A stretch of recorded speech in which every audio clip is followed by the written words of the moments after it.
This might be a first since we've been on. All of us attended games this weekend. Different games.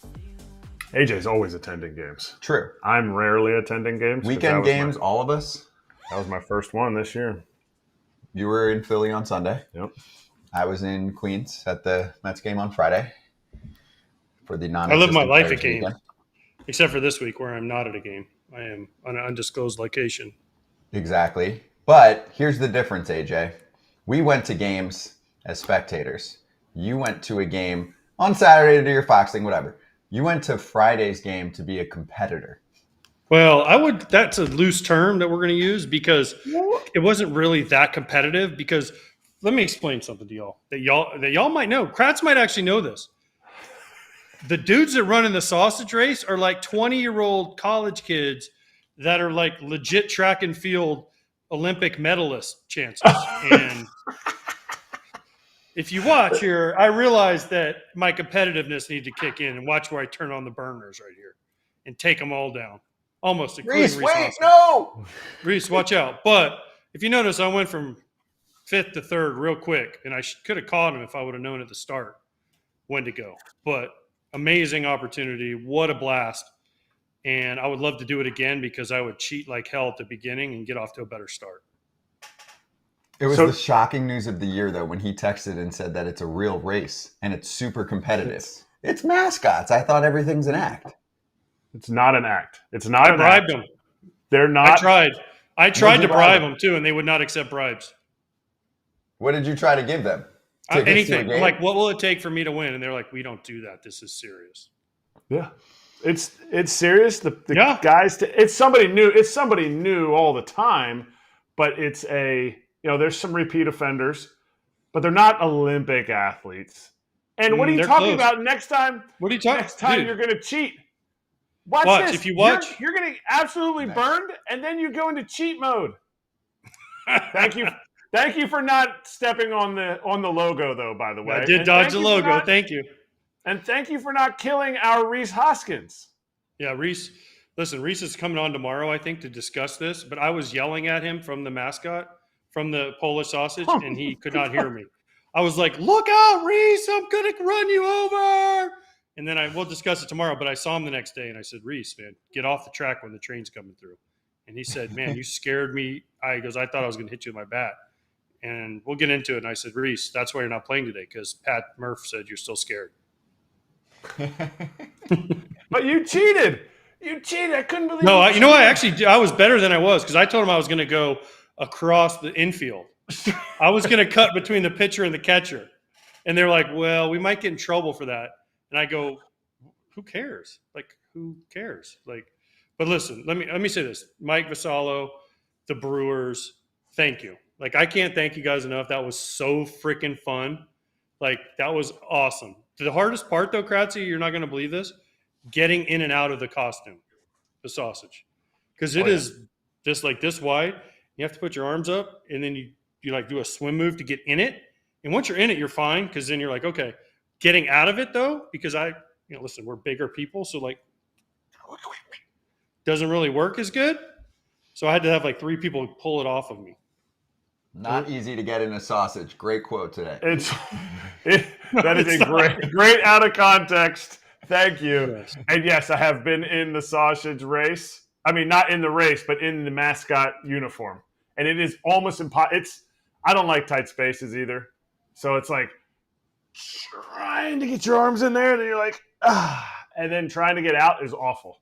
Especially when your arm is hanging a little bit and you're trying to get it like way up over your head. By the way, what's his name? Schwogs? Schauger. Shogs told me that you owe him one. I don't know what that means, but that's Always does. That's fine. Before we charge, you got anything good from the Phillies? You saw your old boys. What reunion was this? It was just alumni, alums. But they're celebrating 20 years at Citizens Bank. Oh, when in Rome. Citizens Bank Park has been open now for 20 years, which is crazy to me that it's that old of a park already. And Philly fans are coming out. They're coming out 40,000+. I get it. The team's good, but it was an overcast Sunday. It was kind of like it started out sunny and then just rain was in the forecast the whole time. It's the Nats in town. You'd kind of be like, maybe not. Packed. Place was rocking after Brandon Marsh hit the second home run after Stott, who's been struggling. Marsh hits the dinger, ties it up. They lost. Yeah, they lost. But I'm saying the atmosphere there is it's a crescendo right now. As much as they're running away with the division, it's a crescendo to the playoffs. I'm looking forward to some playoffs there. Nice Braves-Phillies series coming up, too, if you want to check out our Philly show or Hammer Territory for a little preview of those matchups. By the way, yeah. Let me ask you guys this. My next game is in Cincinnati. Do they have anything I need to do in Cincinnati? Good question. That's what we need to do. You need to experience all that stuff. Yeah, like everyone's done the slide. Everyone's done the slide already. Yeah, people are not everyone. Not the food, but I have. I've done the slide years ago. It's fun. Yeah, we need an activity. So if you're a Cincinnati fan and you've got something in ballpark, sometimes there's really cool in-game promotions. You know how obviously the classic trivia is out there, but sometimes each place has a unique promotion during the game that I think is cool. So we'll see if there's something like that. Everyone's going to say the Skyline Chili. That's what I'm saying. No that's food. That's an event. AJ covers the food. He's got that. Something else. Some activity for AJ. But let's charge the damn mound and continue on the Brewer series. He's charging the mound. So then you cover the game on Saturday for Fox, you call it, and the Guardians lost because they lost every game in this series to a very talented, underrated Brewers team that now has an 11-game lead in the division. But what do you think about the Guardians dropping this series and needing it more since they've got two teams trailing them? Listen, both these teams are like the exact same teams. You look at them, they both – I mean, it's crazy. Like you look at them and you're like, okay, how are the Guardians going to score and how are the Brewers going to score? And then you think, okay, who's going to pitch better? They both have unbelievable bullpens. The starting pitching is, good sometimes, great sometimes, average sometimes. They both come back and get big hits when they need them. It's just like it's like watching two of the same. It was like watching twins play against each other. They both play great defense. They both hit homers when they need to. They both have dynamic duos kind of in the middle of their order. The Brewers, Contreras, Adames. The Guardians, obviously, Ramirez and Naylor. But it was like watching two twins play each other, and the Brewers came out on top. And the Brewers have a double-digit game lead on the NL Central, like without Christian Yelich, without Brandon Woodruff, without Corbin Burns, without Josh Hader, without all these people that you would think of. And I'm going to say this, and we said it on the air, and I said it in the open. Jackson Chourio has put himself in the middle of the Rookie of the Year. 2 months ago, you would have never said that. Look at his number the last 2 months, and you've got to throw him in the National League Rookie of the Year, especially if they shut down Paul Skeens. He's got to be right there with Jackson Merrill because if you compare their numbers, Merrill gets more headlines. They're very similar. And what he's been doing, he is not letting Jackson Merrill get away from it. Like, as much as Jackson Merrill's coming up with huge hits, Jackson Chourio's, like, his just overall game has just continued to improve. His routes in the outfield, the way he's running the bases has improved. And I'm sure you talked to Murph about it, and you guys talked a little bit about it on the telecast. His at-bats are just getting better. Like, he's not – you forget that he's 21 years old in the big leagues, and you're learning. And some people will be like, wow, you have to come right up and do really good as soon as you get called up to the big leagues. It's so hard because they're so young, and now there's more pressure on him. And so I thought when Yelly went out, I thought he'd kind of slide a little bit because – now we can worry about this guy. He's done the exact opposite and gone the other way. Agreed. And by the way, I was just mad as first about we had this whole setup like we're going to talk about Jackson Chourio and talk about him. He swung out the first pitch and made it out. And we're like, oh, okay, we'll get to that later. Because sometimes you like build up things, like Bronny will tell you, like Scott, when you do the games, like before the game, you kind of say, all right, when this guy comes up, and we talked about Chourio in the open. So you're like, all right, he's going to come up in the first inning. So we're going to get to talk about him more. And then he swings to the first pitch and makes it out, and you're like, no! Had it. Oh, yeah. There's Totally sometimes you like prepare all these notes and you're really excited to get into some topic and you just don't get to it. So that's why you do a 2-hour show every day here. So you can get to whatever the heck you want. You see the streakiness, though, AJ, of the Guardians. Does that mean anything to you? Because sometimes people are like, oh, they're streaky. That's going to hurt them or that's going to help them. I'm like, I don't know. Is there a difference between a streaky team that gets to the same record and a consistent team that gets to one of the top records in baseball? Like we have this tweet from, who's it, Grant Puskar? Won 5 in a row, lost 7 in a row, won 5 in a row, lost 3 in a row. Yuck, in their last 20 games. I don't take much out of it. Do you? Well, that means they're 10-10 in their last 20. Yeah. Other than that, I don't know. I mean, they're still in first place by 2 games now. The Twins are coming. The Royals are only 3 games back, so both those teams are coming for them. But, man, I don't know. They're still in first place. And if you talk to Stephen Vogt, and Kratz knows Stephen Vogt, he is like just as solid and like, just play well, guys. Just play well. Just play as hard as you can. Play as hard as you can. And, I still look at him offensively and say, if it doesn't come from Jose Ramirez, where does it come from? And I don't know. It's just hard to find. I know Josh Naylor's having a nice year, but the rest of that lineup, when you dig into it, it's like, gosh, I just don't, I know David Fry made the All-Star team, but, look at his numbers have gone way down. It is just a thing where you're like, how are they going to be able to maintain this? And how is their bullpen going to survive? Because they rely so heavily on their bullpen to give them so many innings to keep them in these close games. When they don't win them, it's kind of a letdown. So, I mean, I like the Guardians. I love Stephen Vogt. And by the way, Stephen Vogt, I talked to him. I said, when are you coming on FT? And he said, I haven't done one national radio or podcast all year. I'm trying to get through this first year. In the off season, you're my first thing on the hit list. So we're going to hold you to the voter. Yeah, I like that a lot. Voter texted me that. He actually texted me. He goes, I've not done anything external. Well, for all you Bally fans out there, Bally's, Ohio, we're actually a local. We're actually a local show. So I went back with him, and he said, touche. But I was wrong. Jackson Churio actually doesn't turn 21 until next year. He's 20 now. Yeah. He's not 20. Yeah, next year's his age 21 season. Next year's He's age 20. 21. I thought he was 21 already. I thought he just turned 21 in March, but he turns 21 in next March. But my thing is, and this isn't taking anything away from the Guardians, but if the Guardians lose Jose Ramirez, like the Brewers lost Christian Yelich, how much better are the Brewers than the Guardians? Oh, yeah. You're saying reliance on one player. Like the Brewers are not like that. The Guardians aren't relying just on one player, but Jose Ramirez being down versus Yelich being down would be a massive difference. Right? Massive difference. Like Bobby Witt down for the Royals. I mean, that's even probably another level this year because of how he's playing. And I say that just to say that to me is where MVP votes need to get escalated. Mm-hmm.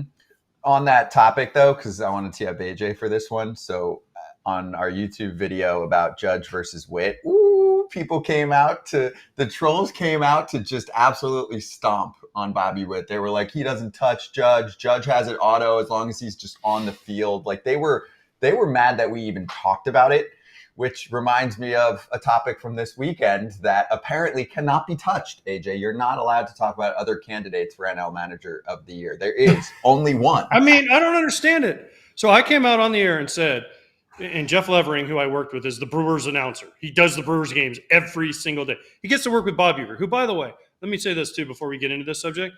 Bob Uecker is unbelievable. He comes up to me, and I see him maybe once, maybe twice a year. AJ, what's going on, buddy? Oh, I heard you're doing the sausage race. I can't wait to see you make a fool out of yourself. Blah, blah, blah, blah, blah, blah, blah. Talks to me for like 15 minutes like we're the best of pals. And I'm like, dude, you're Bob Uecker. I'm nobody.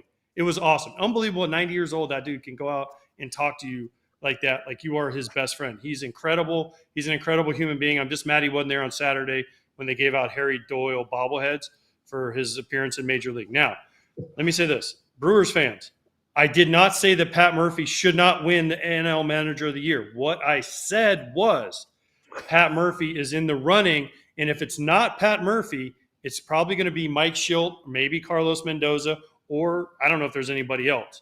But it should probably be Pat Murphy because of the payroll and the expectations and the injuries. But Mike Schilt has to also be up there because the Padres weren't expected to be as good, and they are right there. And if they catch the Dodgers, it's going to be hard for Mike Schilt not to win it. All right, at AJ Pierzynski on Twitter and on Instagram, your Bally Sports Wisconsin fans, just make sure you know where to find AJ on his socials. Oh, they trust me. They found me. They found me. They know where to find me. Trust me. They definitely found me. Come on, you're supposed to be Midwest nice, Milwaukee fans. Play nice. You say, yes, Murphy's the winner, but we acknowledge that you have other people that are in the running. That's all. That's all it takes. And also, hold on, let me say this. There were some fans that defended me and said what he said is there are other candidates. And Chris, remember, Craig Counsell never won it, right? Craig Counsell never won it, and he did a lot of crazy things too. So you just never know how the voting is going to go. I agree. And managers could care less because it's not an actual award. Half you the don't time actually you might get fired or be gone the next year. yeah, or get your contract cut in half, like Schumacher last year. Didn't Joe Girardi win and then get he got axed from the Marlins? Right out. Marlins again. Weird. Crazy. And you actually don't get a piece of hardware. You don't get anything. Really? You There's don't? no trophy?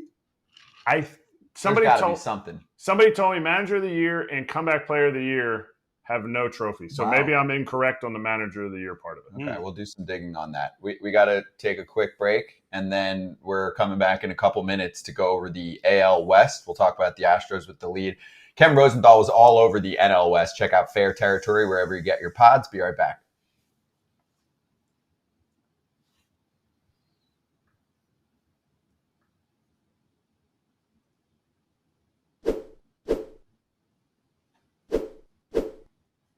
Okay, we're back to talking about our big apparel brand that we're wearing today. There it is. AJ's got it too. It works for cross-country flights and if you're traveling internationally. See, that's a part that I love. The logo's not just shoved in your face. It's just like a nice, crisp bottom right corner. They have the little one up here too. Sometimes you get the little one here. But it's not a tag on the outside. It's just like do you have it with the fold? Yep. Yeah, and it's underneath, and the fold is just on the outside, so it's like super. Like I don't know. I think it's super awesome. It's unique. When you're good, you don't have to flaunt it too much. You can just mix it in. Do you know what I'm saying? Where it's like Classic. We're here. This is us. Confident. This is the front of the shirt, but we're Viore. Perhaps anyway. you have been waiting all this time for a sign. Perhaps this is it. Is that what it says? That's what it says underneath my right gun. There you go. Dang. Well, that sign is VUORI.com/foul. Viore.com/foul is still up and running. 20% off your first purchase for the FT fam. It's a new perspective on performance apparel. You see it all over the place right now. Incredibly versatile, comfortable, and 20% off your first purchase is not just with that website code, but also free shipping on any U.S. orders over $75 and free returns. So again, it's Viore.com/foul, VUORI.com/foul, and discover the versatility of Viore clothing. I got shorts on too, by the way. You got the Viore shorts? We don't need to see them. I trust you. I'm not going to stand up and show everybody my junk, but yeah, my shorts are. I have the Viore. You know why? Because where I'm at, I can go right from the show, and I'm just going to jump right in the water, and I can not have to change my shorts. So you're not in Antarctica. Good, got it. I can go right from I went to the gym this morning in them, and I can go right to the pool or the beach in them. He's in a warm climate. And I'm not better get some extra Viore because AJ gonna be stanking. Still in the same clothes. Also, just say this, by the way, I'm not in a sauna for the person that asked. This is my hotel room, so I'm not in a sauna. Yeah, it's just a nicely designed hotel room. By the way, we only have 1 minute, but anything else on the Brewers side of the equation? Well, we have 30 seconds now, but 11-game lead, division is over, and NL Central is not very good this year. NL Central's cooked. Yeah, the Brewers are great. The rest of the teams, mid. But the Brewers have shown that they are great compared to other teams, dude. This was the series. You're right. Showed it. Prove it series.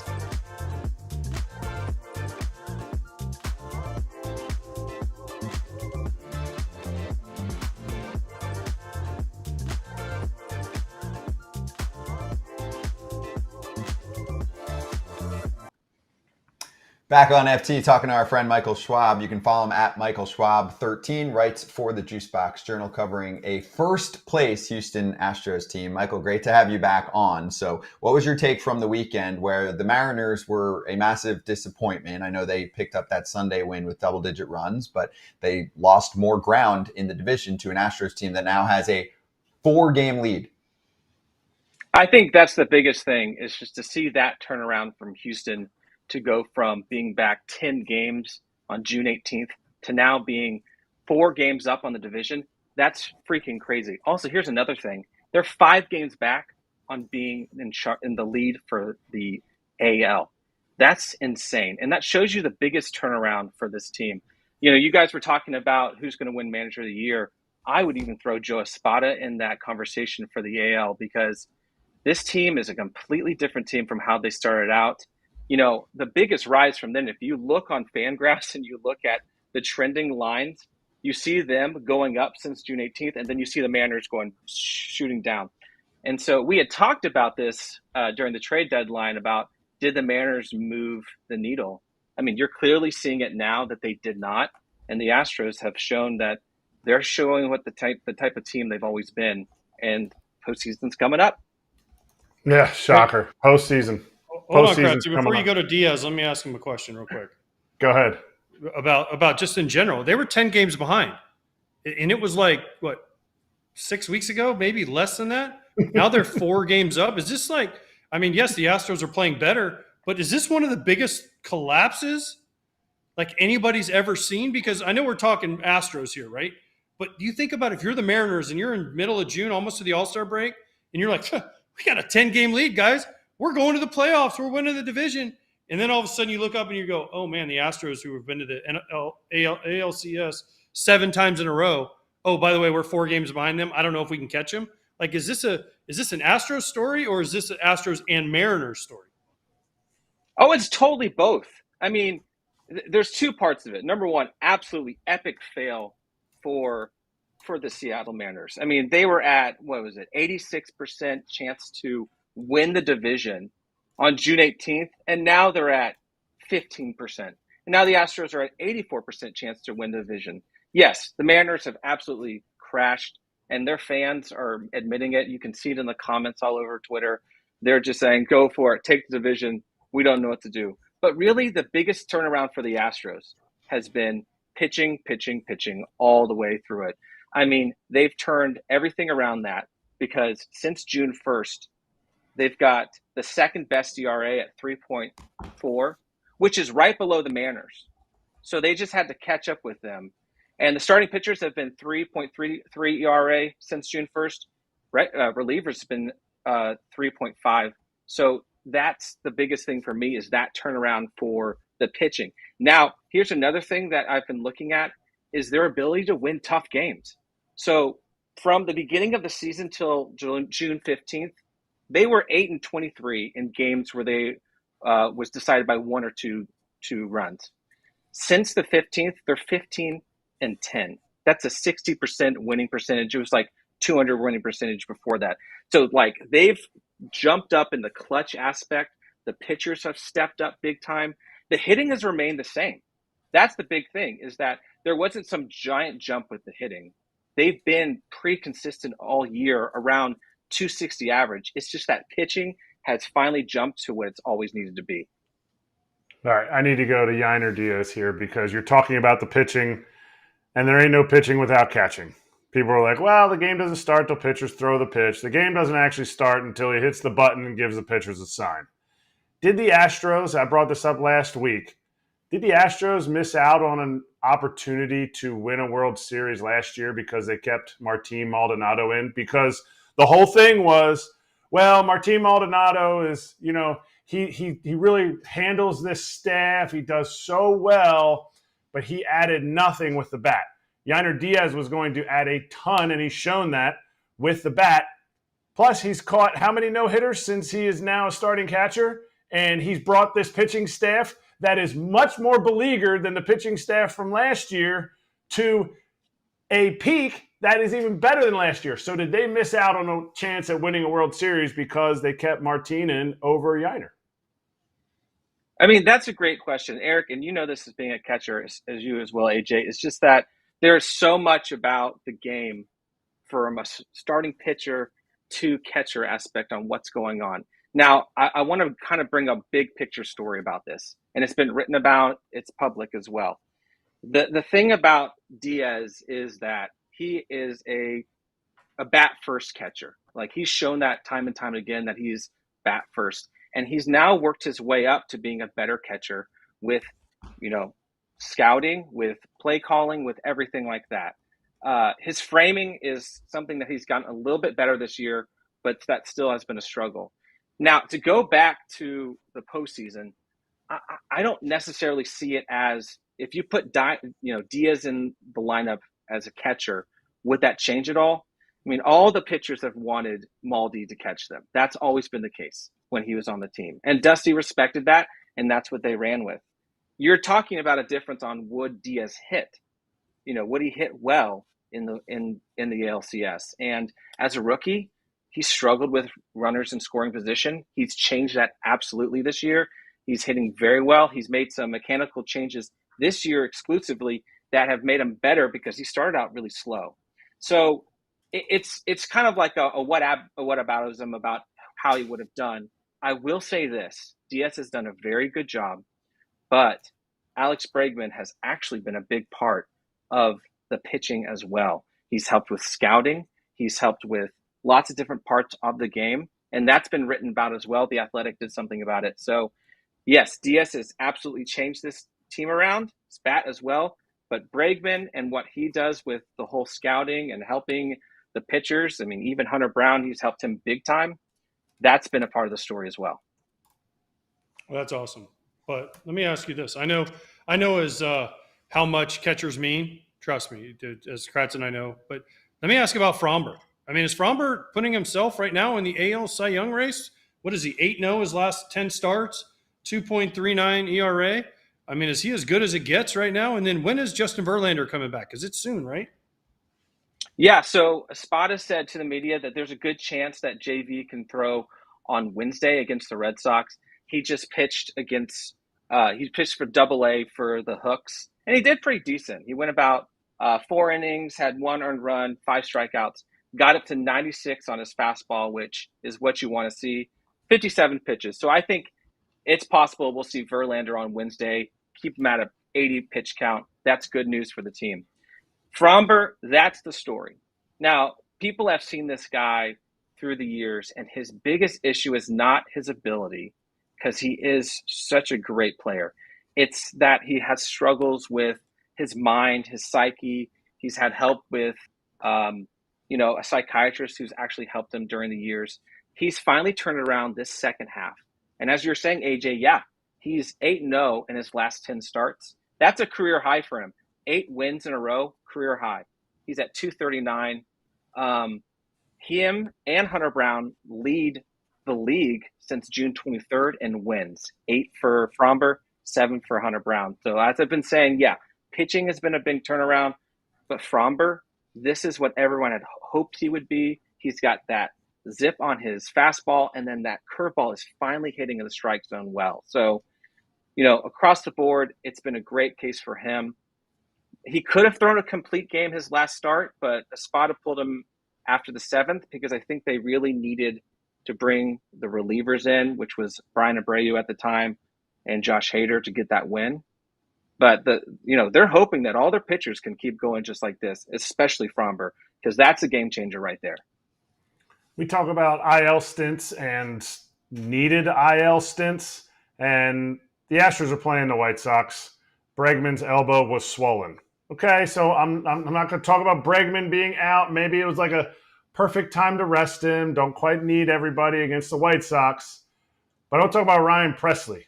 Is this a 4-game lead IL, or is this a serious back strain that it's going to take him a while to ramp back up IL?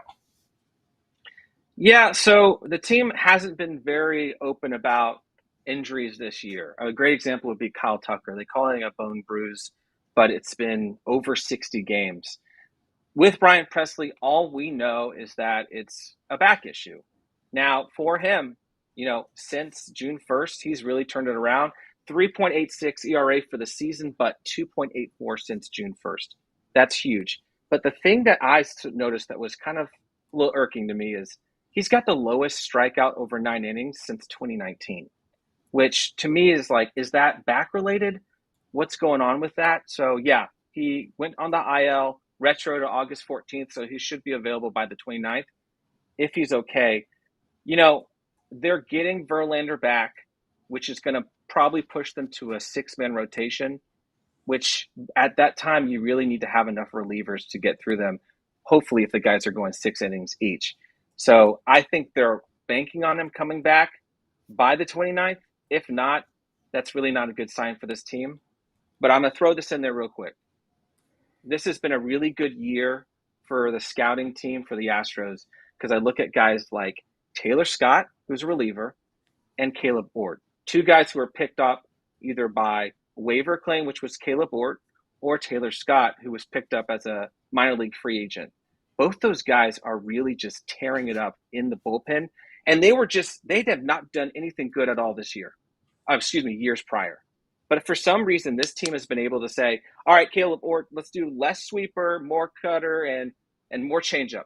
And now he's throwing sub-1 ERA. Taylor Scott, they said, ditch the sinker, go more four-seam, less slider, more changeup. And he's been a top reliever as well. So it hurts to lose Presley, who's a backman of the bullpen. But, they're hoping that the schedule lightens up a little bit after Red Sox and the other teams that they can work around it a little bit. Well, Michael, this was awesome. Obviously, great timing with the weekend that they just had and the lead. Does it count? They played the White Sox. Well, they lost the game to the White Sox. They did lose the game. They didn't sweep them. Yeah, and AJ, you might not have caught Michael's tee up to his Twitter audience, but he said he was going to talk to us, despite you kind of breaking Astros fans' hearts in 2005. Oh, that was nice of him. Appreciate it, Michael. Thank you for that. You and Blummer just messing us up. Blummer, you guys have to deal with Blummer every day. I don't have to worry about Blummer. I make sure to remind him because I know him pretty well. But real quick, that was a crazy season. 2005, everyone's like, they're done. The Houston Chronicle put a tombstone up saying the season's done.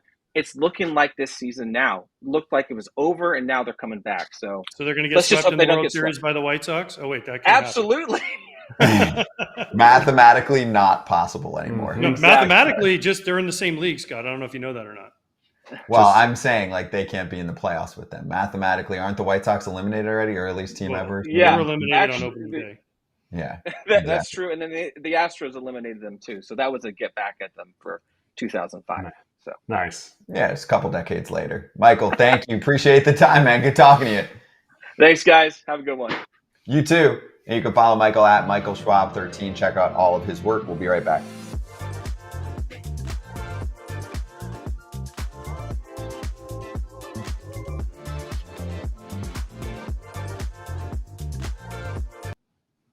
All right, here we are. We'll get to the Mariners. I want to make sure the TV audience gets the Mariners combo too. I just want to cap off the Astros conversation. Remember when Josh Hader struggled at the beginning of the year? How many saves in a row does he have now? 27? Is it 27 or 28? Yeah, it's in that range. It's a lot. So I just feel like new record. Is it a record for the Astros? Yeah. Yeah. Hader struggling the first few weeks. Judge struggling the first few weeks. Some dudes never pick it back up. Like Paul Goldschmidt could be finally hitting that decline phase of his career. He has not had a strong season. He's a couple years removed from winning an MVP, right? This is different. Josh Hader is in the prime of his career. He's a stud. This is why they signed him to be part of a super bullpen. Yeah, we'll see what happens with Presley, but they've got some arms. This is what they were preparing for. They're like, where do we want to spend our money in the offseason? Okay, let's get another arm to help us out in the playoffs, because the last time we won a World Series, Brian Abreu was insane. Rafael Montero was insane. Now he's gone. So they were able to reload. They were, and they made a right decision. Josh Hader's going to be fine. I mean, anytime you're left-handed and throw 100 miles an hour with the deception that he has, you're going to be fine. And let's not forget, Abreu's got off to a rough start too. They just got off to a rough start. They played the Yankees at the beginning of the year, got swept. And Hader blew some leads, but they weren't save situations. They were more, tie games or coming in behind, and he gave up some runs. But when it's a save situation, look at his numbers. They are unbelievable. Couldn't agree more. I mean, I've been a Hader guy for a long time. Everything You've definitely always been a hater, Kratz. You've always been a hater. There's a lot of haters, and they're wrong. I can always be counted as a hater. Yes. The other thing that I did get also not a grinder. Yeah, I know it wasn't a big story, but Luis Garcia, they talked about his progress, and Dana Brown, GM of the Astros, said it's getting late.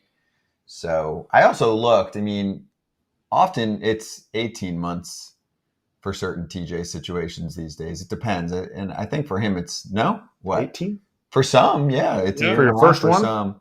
Is this number 1 or 2 for him? I don't know. Okay.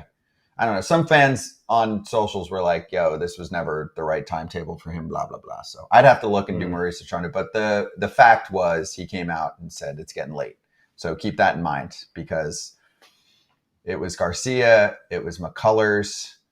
You start talking about guys that are hurt coming back, and it doesn't always happen. Wait, right? Because we do this in the offseason. Just wait until so-and-so comes back. Wait until DeGrom comes back for the Rangers. He's finally going to hit a rehab assignment, but it's too late, you know? So you got to take that stuff with a grain of salt sometimes.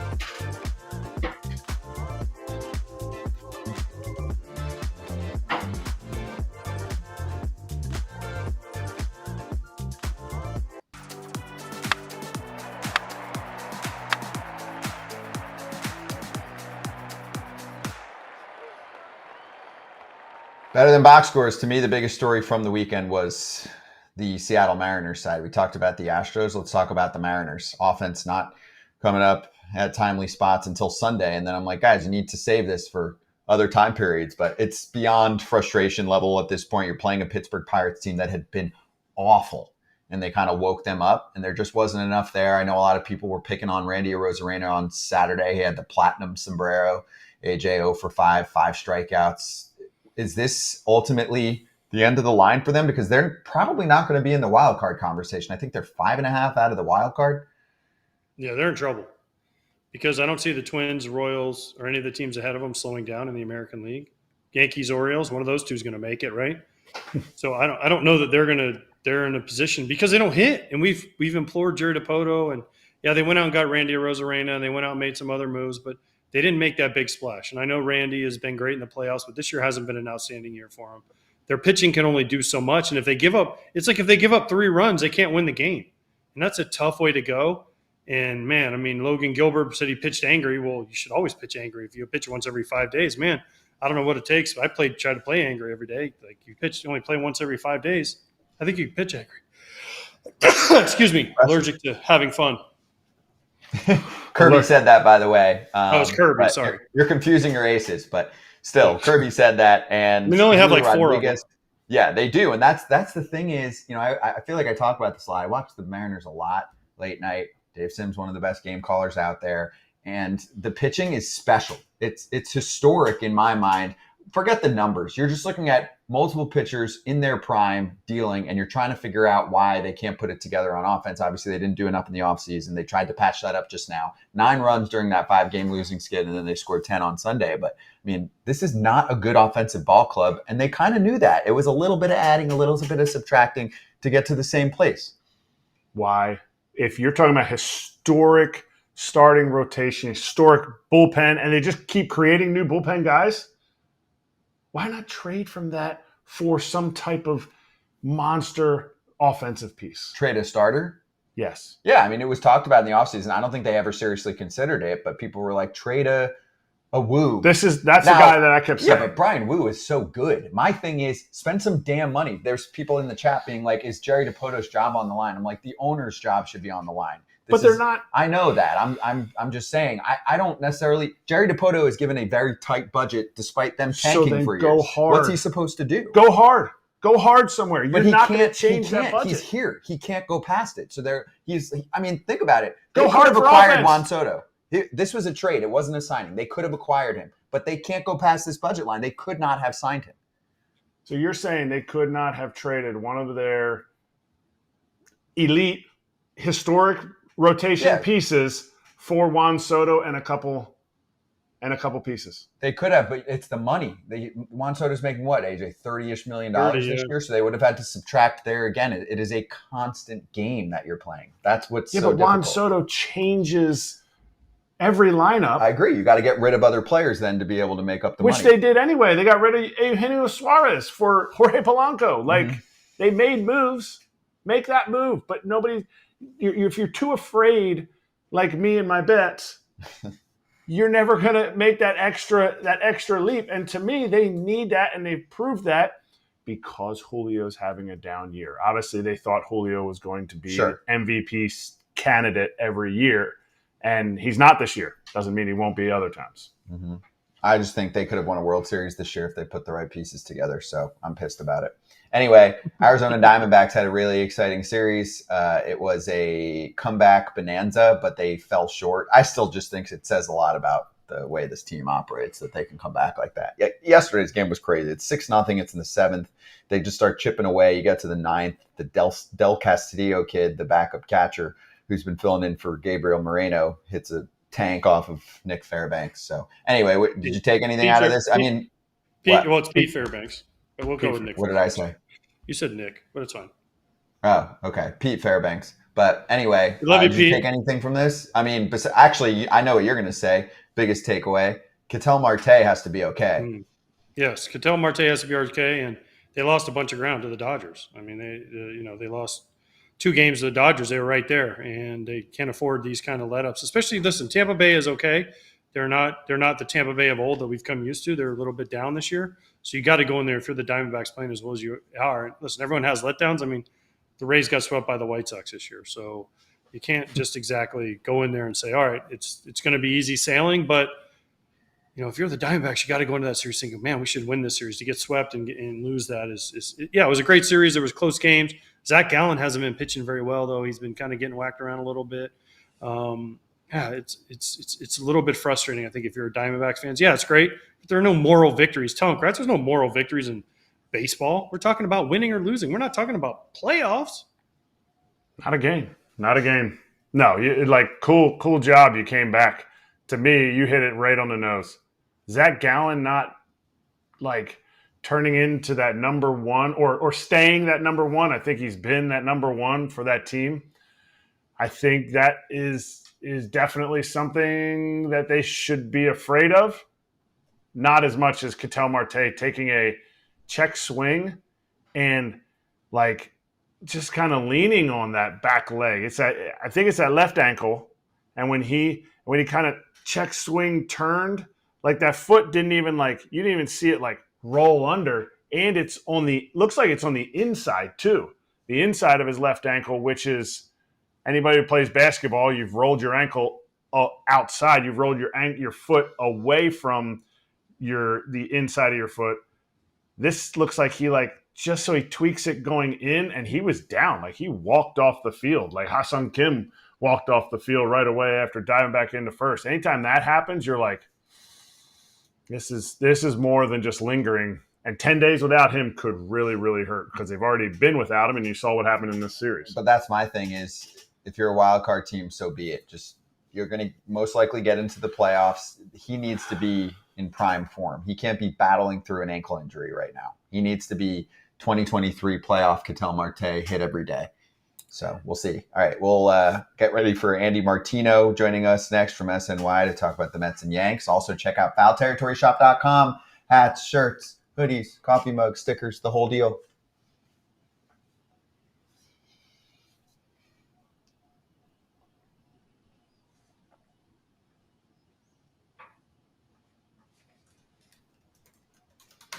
All right, we're still here. Let's get to the Dodgers for a moment because we're going to talk to Gavin Lux later. But just from an on-field perspective, yet another good performance start from Clayton Kershaw, although low K, low swing and miss. Tyler Glasnow hits the injured list.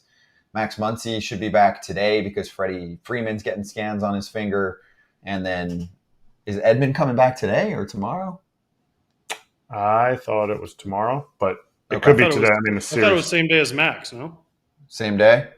Well, either way. So one of them's coming back. Somebody's on that DFA list. Ahmed Rosario got claimed by the Reds, by the way. The reason I thought it was tomorrow is because Max was supposed to come back tomorrow, and now the whole Freeman thing is happening. Freddie's getting that X-ray, so I'm not sure if he's tomorrow or today. It doesn't matter. It's this series. Yeah, he's coming back. You good? Are you trusting Kershaw in a playoff game? If right now he's pitching great. Yeah, I know he's not striking out the world like he used to, but he's pitching well. His last 2 starts, he's pitched pretty well. He's kind of reinvented himself. A little more curving ball. The Big 12 to sixer that he throws. A little less slider, a little less fastball, but a lot more breaking ball going down. He's willing to pitch away, which he's always been very stubborn. I have to throw every pitch into a righty. He's kind of throwing the ball away a little bit. He looks different, and for him to beat the Cardinals, big step for him because the Cardinals used to kick his rear. I would say if you're calling a young guy up to start in the playoffs, he needs to be able to punch guys out. I would say a veteran, a first ballot Hall of Famer like Kershaw, and people are going to say, "Oh, well, you've seen what he's done in the playoffs." Stop that. He's going to give you what it takes to win the game, and that's to me what you're now looking at for the Dodgers, because you're not just finding young guys. You're not just finding young guys to come in and pitch for you in the playoffs. Yeah, I'm going to disagree on this one, at least for now. I think you need more swing and miss than that in the playoffs. You don't have it. Yeah, but if Glass now comes back, which he should, it sounds like a short-term He's going to injury. pitch. I'm saying Yamamoto comes back, hopefully soon. I'm saying you can put enough of a rotation together with those two plus Flaherty plus Gavin Stone. I'm good. That's my four. So, all right, Scott, all I'm going to say is this.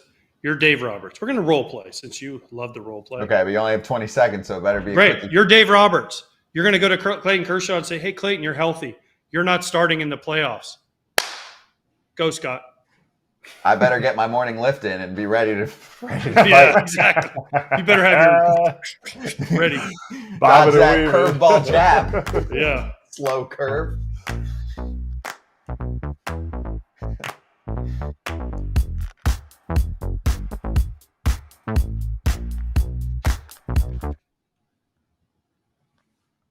Pinstripe Territory is the newest show in the FT fam, the FT network featuring a Yankees show every single day. Our guy Derek running the ship after games and taking your Q&A. What'd you say, crybaby? Crybaby. We're going to get into it. Don't worry. We're going to get into it. Mets and Yanks right now with Andy Martino joining us from SNY back on the show. Great to have you back on, Andy. And you know what? Let's start with the Yankees. But first off, I want to promote the book again. Can you tell everyone about the book, about Cash, and how it's been going so far this summer? Well, sure. Thanks, Scott. And thanks, guys, for having me back. The book's called The Yankee Way. I basically spent 2 years interviewing not just Brian Cashman, but everyone that I could find that's worked for him, with him, against him. Any way I could tell the full story of Yankees baseball operations over the past really like 4 decades. And the reason I wanted to do it, not just their success, was because I think the Yankees, because of their continuity, let alone the success, tell the story of all the changes in the game over the course of 20, 30, 40 years. So that's the book I wrote. It's doing great. And that's helped me understand a lot of the minutia of the day-to-day Yankees, because now I feel like I understand the philosophies and the history behind why they make decisions. Andy, let me ask you this. How easy it is to write a book on the Yankees? Because you know it's going to sell good. So did you just take the layup and be like, oh, the Yankee way? It seems so easy. Because every Yankee fan's going to be like, oh, Andy Martino, he's famous. He wrote a book on the Yankees. It's got to be good. I wouldn't say I framed it like that to the publisher, AJ, but that was basically the mindset. Yeah. In fact, it's smart. It's smart. Because now if you were like, I'm going to write one on, I don't know, who's been the worst team for like the last 20 years. I don't know. Pick a team.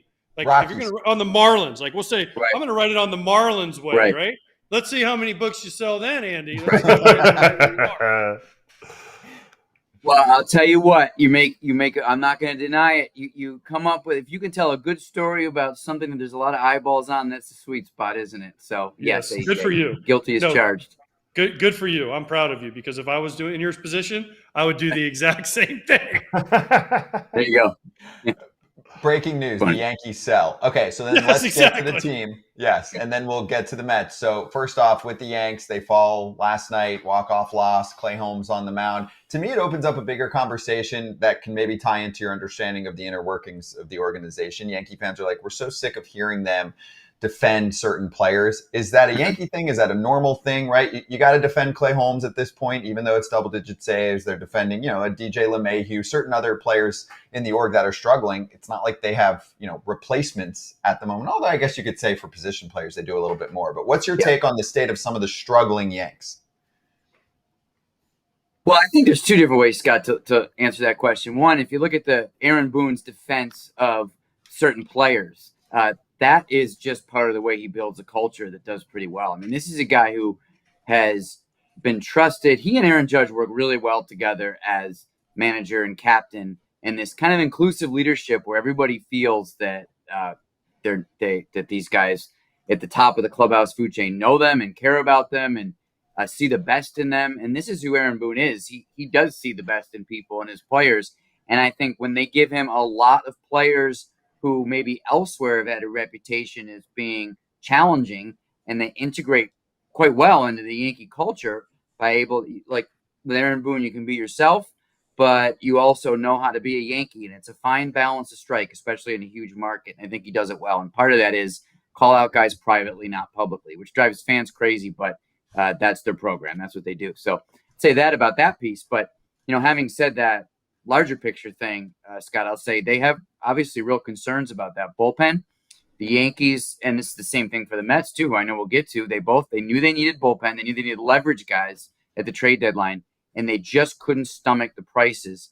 After that Estevez trade to the Phillies, after the Tanner Scott trade, which was late, but those what the Padres gave up for him, there was just what they thought was an unreasonable market for relievers, so they didn't go and get those top flight guys. They got Mark Leiter Jr., who struggled a bit, has good stuff, certainly could be productive for them going forward, but has struggled a bit. So I think it's fair to say that they don't necessarily have the bullpen pieces in place, or at least in the right roles, to go win a World Series right now. They're going to have to get creative, like the Astros did in 17, the Red Sox did in 18, the Nationals did in 19 in the postseason. We could go on, but they're going to have to be very creative with how they use their innings in the postseason, because what they have right now in place, 7, 8, 9, leverage spots, whatever you want to call it, not going to make you feel great in an LCS or World Series. Where's that creativity at? Because I don't see this necessarily as, Clay Holmes is just the best, and that's why he should be the closer, and that's why Booney said that.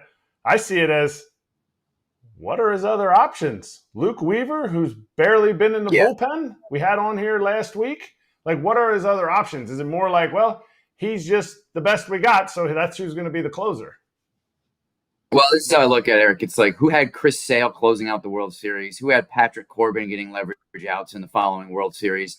Certainly, those aren't things you predict until you get into the moment. And that's the way Aaron Boone's going to probably have to manage this thing. So you're looking for who is it going to be? Maybe it's Clark Schmidt.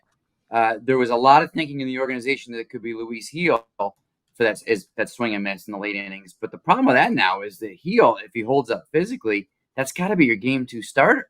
I would say over Rodon at this point, based on performance. So you're right. There's not as many options as they would like. They weren't able or willing to maximize the trade deadline that way. So it's guys like Schmidt.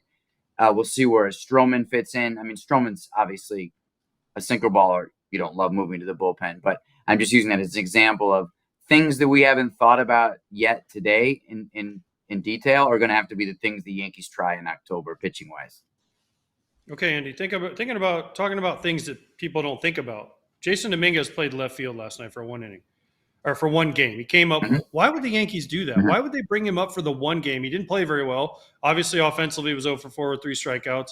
Then everyone saw the game-ending play where there was actually 2 plays where he had chances to throw guys out, and he didn't throw either one of them out. So why did the Yankees do that to him, and why put him in that situation in a game that could end up meaning a lot?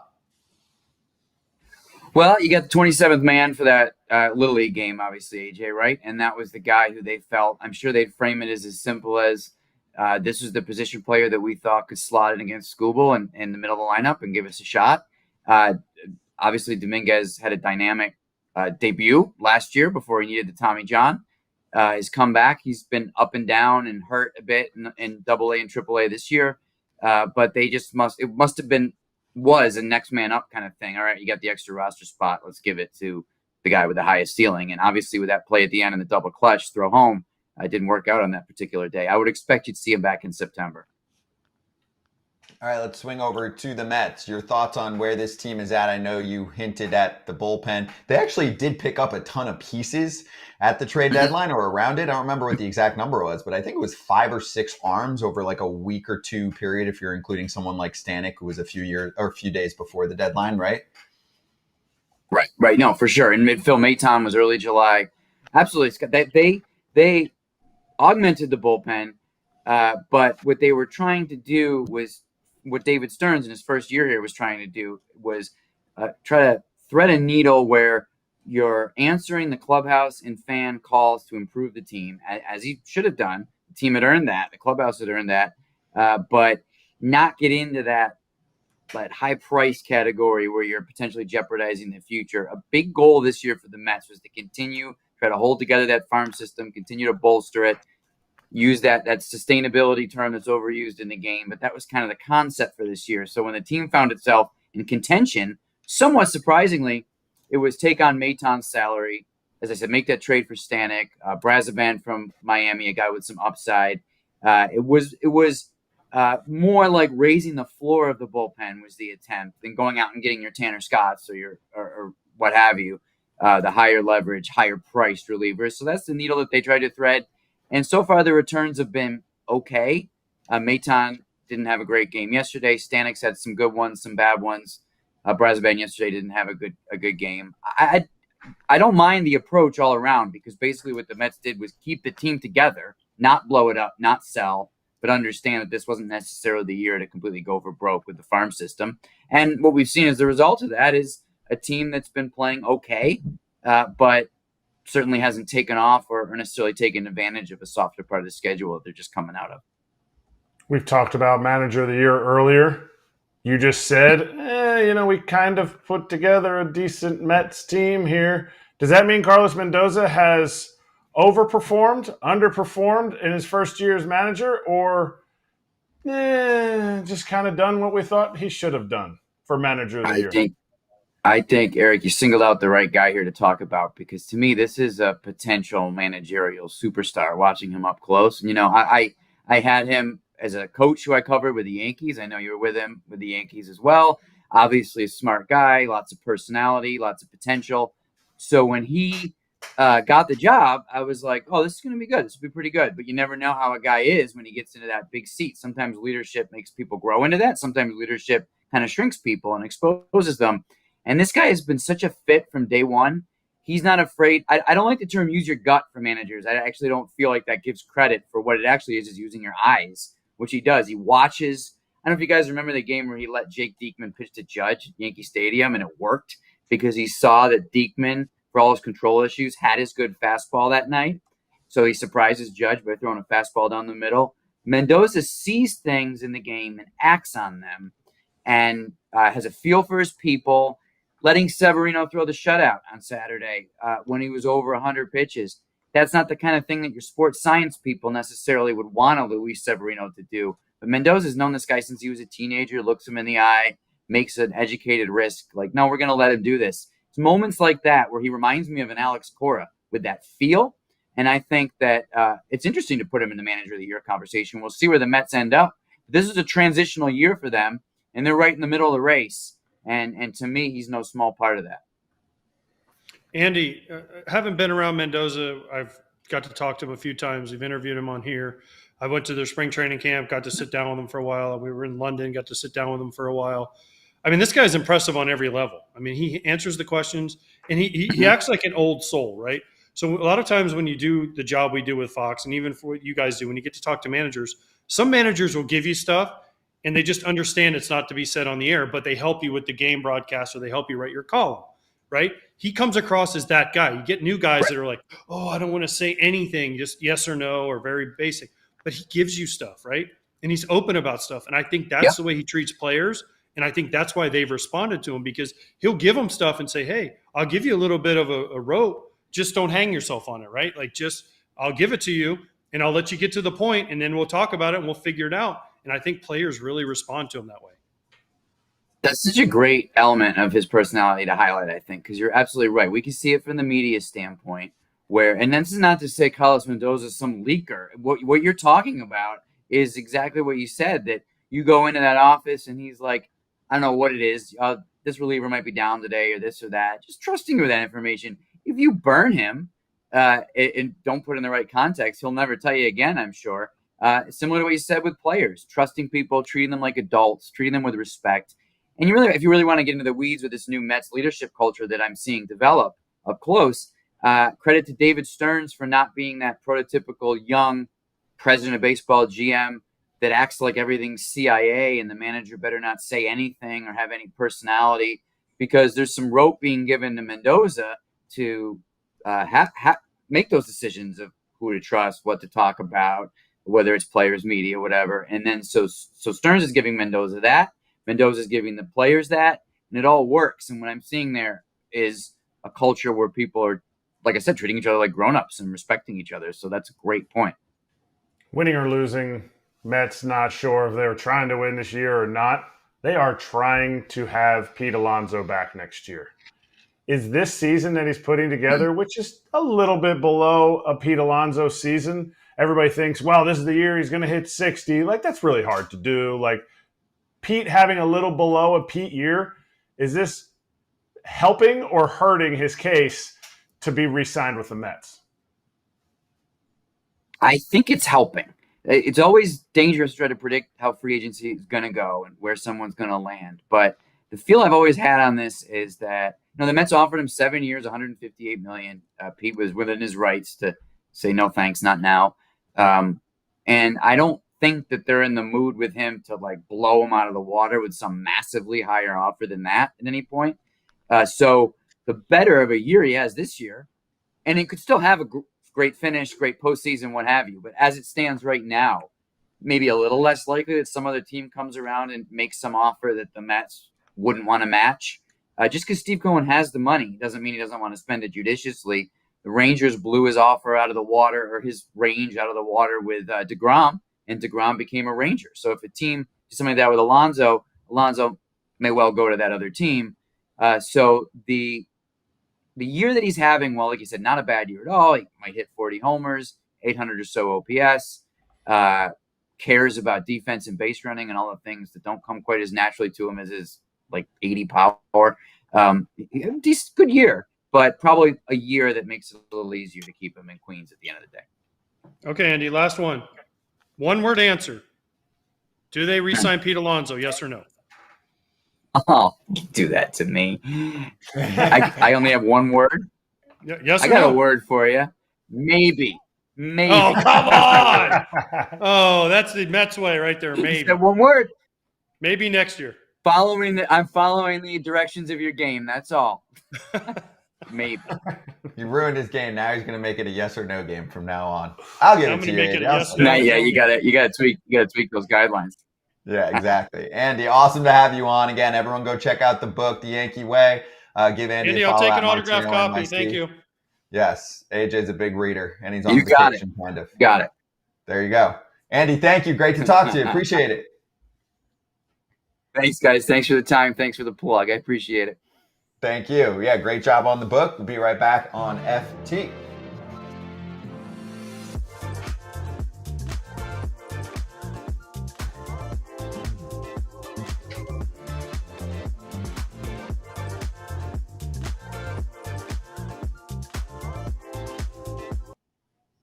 All right, FT, a little bonus content as usual, doing this as much as possible. Hot Corner coming up next. One topic we won't get to, but we'll do it here. Chris Sale dominated again, 32 strikeouts and 17 and 2/3 innings past 3 starts. That's 3 consecutive double-digit strikeout games. First stretch of that since 2019. I mean, all the good stats you're looking at here from David O'Brien. Also, Hunter Green hits the shelf for the Reds. I mean, I don't know if it's short or long, but either way, that kind of knocks him down the pecking order a little bit because he's been so good. Do we feel like Chris Sale is the Tarek Skubal of the American League and that he is kind of a lock as long as he stays on a decent pace to win the Cy Young Award? As we're also looking at Mike Petriello's show, the outstanding run that he had in his 20s, die down in his 30s, and now pick right back up at 35 years old.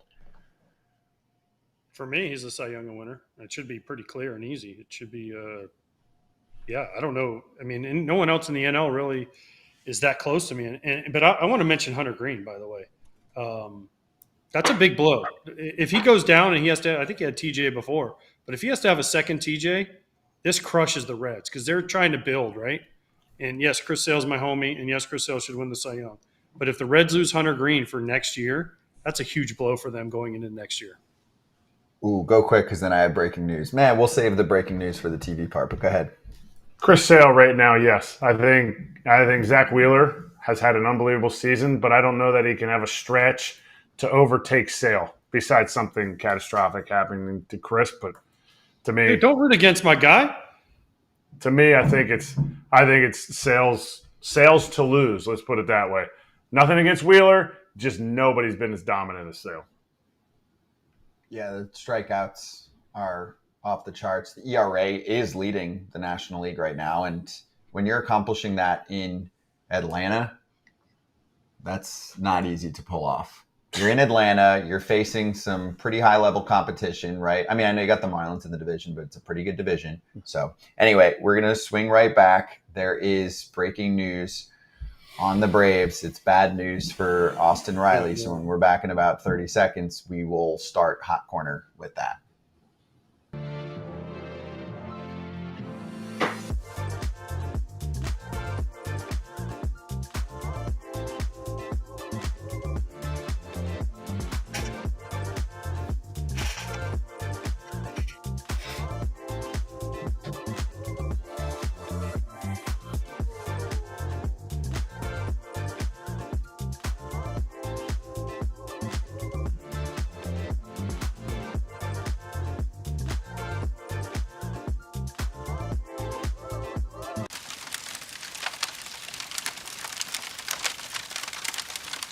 Hot Corner Time. FT is back on Bally Sports, the app, and also on all those regional networks, including Bally Sports South, which is in the Georgia area. And really in the South, there are many Braves fans right now that probably just caught wind of this. Austin Riley gets test results back. He has a fractured right hand. He is out 6 to 8 weeks. That's what the MRI just revealed.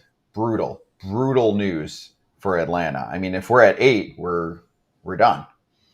So where are we right now? August 15th. I mean, you might not be playing. Even if you make the postseason, that middle of October gets you to NLCS range. So it is just a brutal season for Atlanta with Acuna and Strider and many others going down throughout the season, AJ. But this one hurts a ton. This is the dude that was off to a slow start, then kind of looked like himself lately, plays elite defense and gives you that 35, 40-plus homer pop.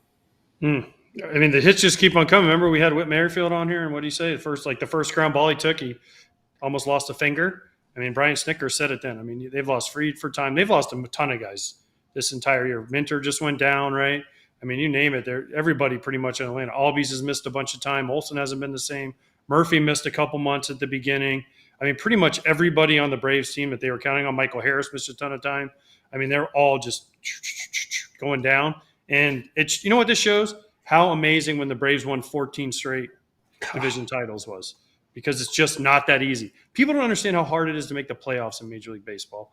It's a little easier now with the expanded playoffs, but when there was 4 teams in each league getting in, it was so damn hard. And for them to do it 14 times in a row, that needs to be talked about more. When he got hit yesterday, the announcer for the Braves, oh man, not again. We just can't catch a break. Yeah. Like, you see that, but the frustration builds because they have so many good players and they really have been underperforming. So even when they've been back, like you look north in Philly, a team they're going to play right now. For a time, they lost Harper. Now it was 10 days. They lost Schwarber. They lost Turner for 7 weeks, I think. They lost Real Muto for 7 weeks. They had, but the difference is when those guys came back, they've been performing. That's the difference. Those guys came back. We're looking at some season-ending injuries here. I mean, this one is a regular season-ending injury now for one of their star players. Another one. Yeah. Who else had season-ending? Acuna and Strider? So if the Phillies lost Harper and Wheeler for the year, at the beginning of the year, do you think their season goes the same? I mean, they had Acuna for what, a month and a half? Right. Okay. So but he's saying if you lost Harper and Wheeler for the year, mid-May, what do they look like? Not just what do they look like in the regular season. What do they look like in the playoffs? I'm not denying it, but I'm saying that.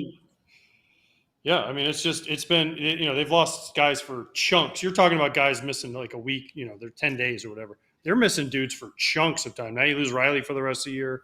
You lost Murphy for 2 months. Minter just went down for the year, right? They've lost there's a couple other bullpen pieces they've lost. Fried has been on and off the IL the whole year. Lopez just came off the IL today, I believe. Yes. So, I mean, they've lost dudes for chunks of time. So now what? If you're the Braves, Pray you Play get again in and just tomorrow. hope you get hot. Pray you get in have and hope to. you get hot.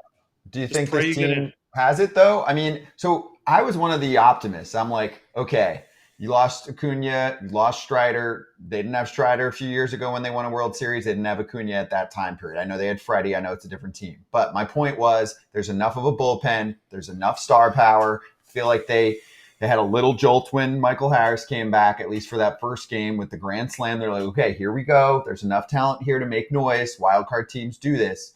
But does this counter that? Eventually it has to hit a point where you're like, how many of these top end players can we lose and not have coming back for a stretch run and potentially the beginning of a postseason? So will they make the playoffs? Arizona and San Diego look like they're starting to separate. Now you're looking at one more spot. You're looking at the Metsies. We just talked about the Metsies with Andy Martino, right? You're looking at the Mets, and they're right there. I'm looking at the standings right now. The Braves are in the wild card. They're 2 games up on the Mets right now. Can they hold on for the last, 38 games? Is that what they have left? 124, 38? Yeah, 38 games left. I don't know. They're going to need Chris Sale to continue. They're going to need Lopez to come back. They're going to need Charlie Morton to find it. And they're going to need somebody to step up and swing the bat for them. Mets have actually been super healthy this year too. Sometimes we're like, oh, this team's taking a hit left and right. No, that's a real thing. Like, that is a big part of the equation. Are your stars on the field? Pete Alonso's been on the field. Francisco Lindor's on the field. Brandon Nimmo's on the field. And their one really tough struggle. Yeah. Alvarez was out. Right. Francisco Alvarez was out. And it hurt when he was out. That's what I mean. That shows his value. You asked AJ a question. He didn't answer it. I think they still get in. I think the Braves still get in. I think they have enough. I think Max Fried will navigate through all of this. I'm glad he's even back. That elbow teniculate, whatever he had, that tendonitis, like rare thing that he had. Neuritis. Thank you. It's awesome that he's actually back. He's a veteran. He'll figure it out. Morton will give you the innings. You can't expect a 3 ERA. But in the playoffs, that dude nothing but shows up. And Sale is a Cy Young who's going to carry this team. I think they make it. Because I don't think the Mets have enough. I just think seeing them at the number 3 in the wild card, that'll be something new, and you don't want to play them. I am worried about Fried because it's a free agent year. You want to push and show that you're healthy, and he didn't look good in those first couple starts since we learned about this. Second half hasn't worked out well. You start schedule watching as well. AJ, it's Phillies this week, the Nationals on the weekend. Then you've got a pretty good looking Twins team. Then they're in Philadelphia heading into September.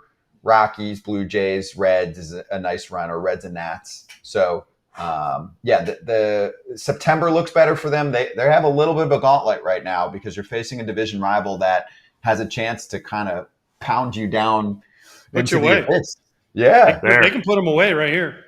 If they sweep this series, you can almost put that division away. Kind of like what Kratz's Brew Crew. I mean, I know he's the biggest Philly homer, but the Brew Crew kind of did that this weekend when they swept the Guardians, because people in that division were probably like, oh, here's our chance to maybe gain some ground. And they went out, swept the Guardians, and now it's an 11-game lead, and that division's over.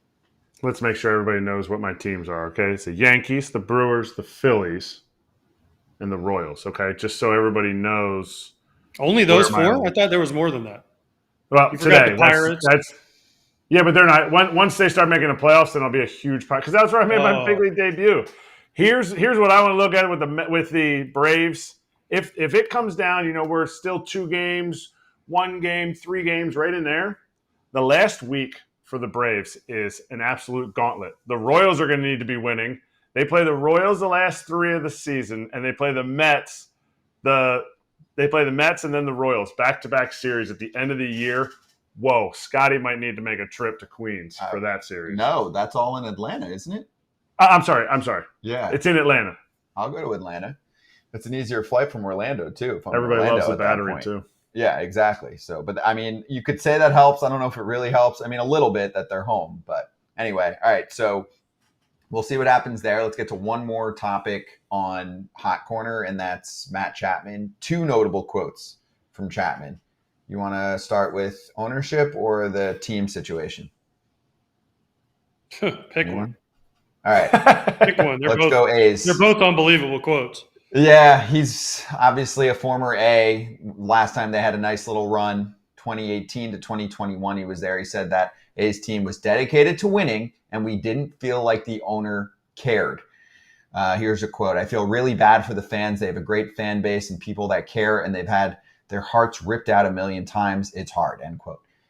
He said what everyone is thinking, especially current players, AJ, because some guys are a little hesitant. And then, like our buddy Trevor May, he was on the team. And then once he was out and he retired, he's like, okay, now I can rip City here. It's tougher to do when you're on the team. But now he's like, it was a poor situation. Owner doesn't give a crap. And that's been very clear for everyone. Yes. But, I mean, for Matt Chapman to come out and say it's a current player in the Bay Area, let's not forget he's still in the Bay Area. It's not like he went away to he went to Toronto, obviously, but now he's back in the Bay Area.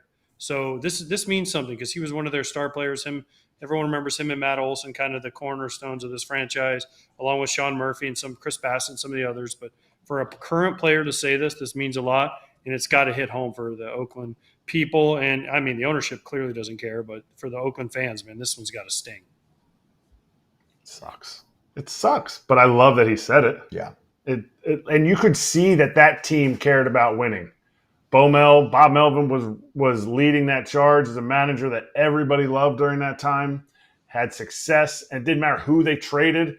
Got rid of Josh Donaldson, brought in the next guy. Had Cespedes, brought in the next guy. Olsen, Chapman.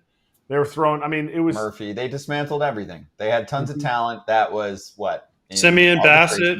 Exactly. Bassett. I mean, there's a ton of guys that are on that list of guys that were A's for a long time. But I mean, this goes back more than just the recent time. Let's not forget. I mean, it's been like this for a long time. It's not just the Matt Chapman years. You can go all the way back to even like the Moneyball years. I mean, when everything was so famous, they weren't spending the money they needed. I mean, you had Giambi, Tejada, Chavez, Hudson, Mulder, Zito on a team. That team should win if you had a couple of nice pieces, and it just never happened. I mean, because then they started chopping guys. Is it the fourth or sixth largest media market? I think 4. It's very large. It's very large. And I know there's some you can't cut into some of the Giants stuff or whatever, but the money is there. You're talking about monster market just as far as population goes, and they treat it like it's a Milwaukee market. Yeah, it's a huge TV market. There was Milwaukee. Well, I just thought because Milwaukee is the smallest until the A's team moves to Vegas, then they won't be the smallest anymore. That is correct. All right, second layer of Matt Chapman's conversation with the media from the weekend I thought was fascinating as well. And this is also something you don't always get from a current player, but you appreciate it, and it's fine. I mean, chances that he's signing with Toronto again, probably slim. He might opt out after this year. He certainly can. I'm going to say 0. I would say 0. That's a lock. Yeah. Well, he doesn't want to go back. Okay. He said, I don't think I was as comfortable maybe in Toronto the last couple of years as I am here. Sometimes your environment has a lot to do with that. And it's just a good environment for me. So he was talking up San Francisco, talking down his situation in Toronto a little bit. And also, I mean, that doesn't mean he's going to stay with the Giants. I mean, I think he'd like to, but he can opt out and sign a bigger deal this offseason. Or they can extend him. I mean, because he has been super valuable. Teams, it's okay to bring back somebody who's been super valuable. Chase, Brandon Belt. It's okay. You built this because you thought you got him kind of on a cheaper deal, extend him or add another year to it. And he's comfortable there. He likes it. You're having a tough time signing free agents. Keep him. Also, the Giants need him. Let's not forget. And let me ask you guys this. Who's more likely to be a Giant next year, Blake Snell or Matt Chapman? Oh, Matt Chapman. Easily Matt Chapman. Easily. Because also, Blake Snell at this point, as long as he stays on the mound, is a lock to opt out. Okay. Lock. Okay. Matt Chapman should opt out, but I don't think he's as much of a lock. And also, he's already displayed he wants to stay there. I think Blake Snell is more open to exploring. Yes. I think he, as much as it didn't go well for him in the offseason, I think he's going to go out there and teams are going to be like, not missing this opportunity to have what he's doing right now. Mm-hmm. Which I also have to say, holy crap, they're letting him go past the 6th inning. I said that before, like, oh, well, that's such a well, just let him go. Maybe he's better. Maybe the numbers say he is actually better third time through the order, and he's doing it. And that performance the other night where he was in the muck, and he got out of it in the 7th inning. I will say this, AJ, because third time through gets hammered over and over. And yes, I get it. It's a fact. Most pitchers are going to get smashed much more third time through.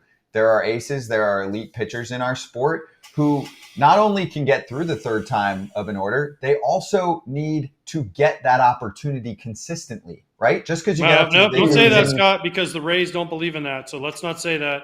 Teams don't believe in that. Let's say you struggle for because they didn't teach them to. They never taught them in the minor leagues. Yeah. They never taught them. They've never learned how to do it. So we don't know. There are guys that could probably do it. We just don't teach them. Exactly. All right, let's step aside and keep it in the NL West because Gavin Lux from the LA Dodgers is going to join us next on FT. Stay here.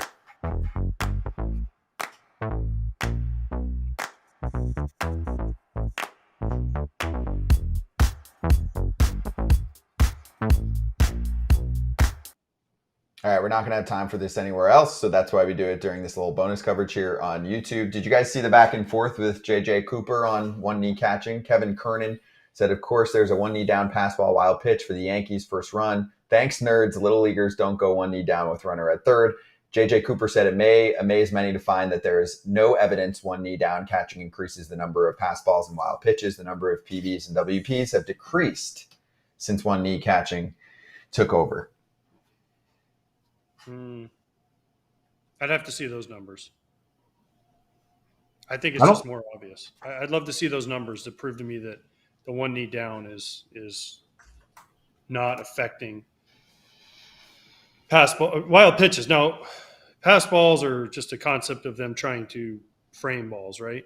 But the wild pitches with runners on third, I think it's just more noticeable, and that's why people complain about it. But I don't know. I'd love to see those numbers, and I also love to know who's putting those numbers together. Maybe that wild pitch with a runner on third is more valuable than a wild pitch with a runner on first. Statistically, it is not. Statistically, it is still worth 0.22 runs. It's the same for first and third? First, a runner moving from first to second is analytically, the same value as a runner moving from third to home. If that's true. That makes absolutely zero sense, by the way. Thank you. Because the run actually scored. Thank you. I'm just telling you analytically how they value it. And I know so what you're to saying. me, that's where the one knee down, while I am not against one knee down, I am definitely against it for teams like high school, little league, you have big league pitchers who miss in a small area. That's why wild pitches are not going to really be affected that much. You're gonna change caught stealing. That's what's going to be affected because guys aren't able to throw as much, and that's fine. Actually, no, Kratzy, that's where you're wrong. They've gotten better at throwing because if you're actually one knee, you're already preset. So if you don't have to worry about the ball getting by you, it's actually they found out that the pop times are better now. Because the guys have learned on one knee, your feet are preset before you even have to go. You just come up and throw. So basically, so they're cheating, and it's showcase. Okay.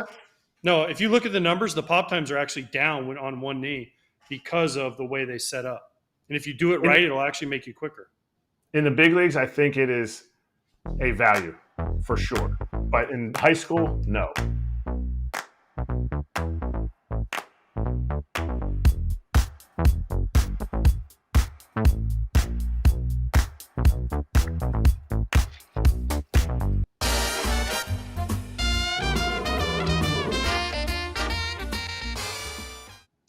BetMGM locks, but first, Reds Blue Jays is your free game of the day, streaming on the BetMGM app. Got to have an account, got to be funded, and you got to watch Kevin Gausman on the mound against a Cincinnati team that got beat up and kind of put to bed over the weekend.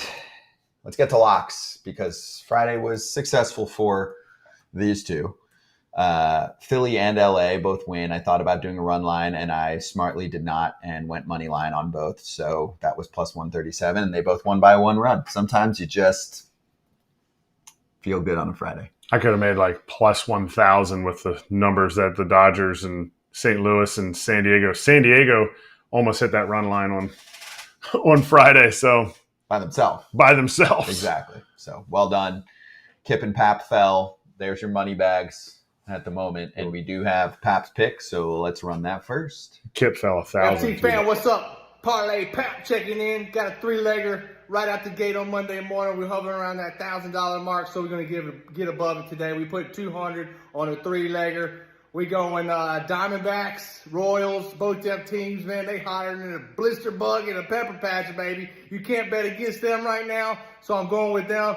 And also I'm going with Gosman and the Blue Jays tonight.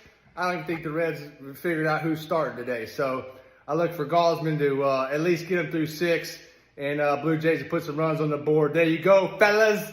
Ladies and gentlemen, there's your 3-leg. There you go, Pap. Strong start. What was that? Patch? What? Hotter than something in a pepper patch.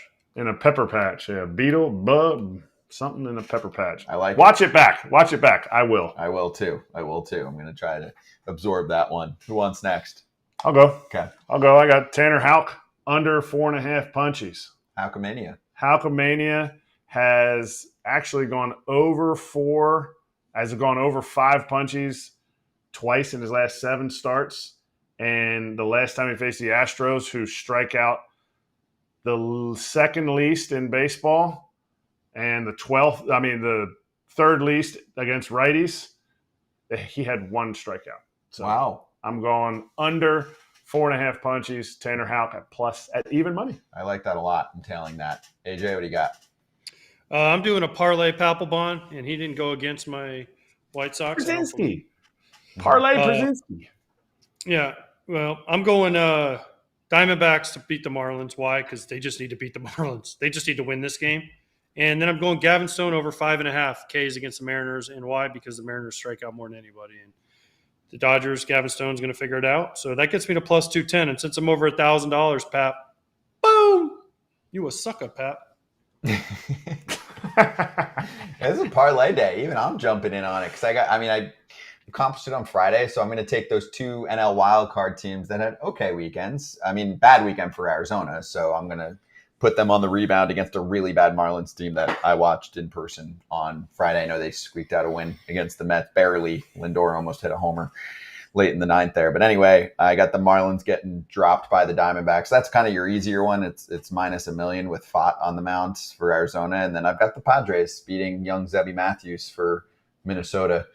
I've got the Pods with Michael King kind of feeling himself right now, going up against a guy making his second start, and the Padres at home doing some damage. So that's at plus 139. And if you're a BetMGM account holder, you can play the free BetMGM Swing for the Fences game, a chance for a $50 bonus bet daily. It is free to play, and you can get things like odd boost tokens, SGP boost tokens, bonus bets. You pick a little area of the zone, and then you get results like double, single, triple homer, fly out, go for it. All rewards expire in 24 hours. And gambling problem or concern, make sure you call 1-800-GAMBLER. Be right back on FT.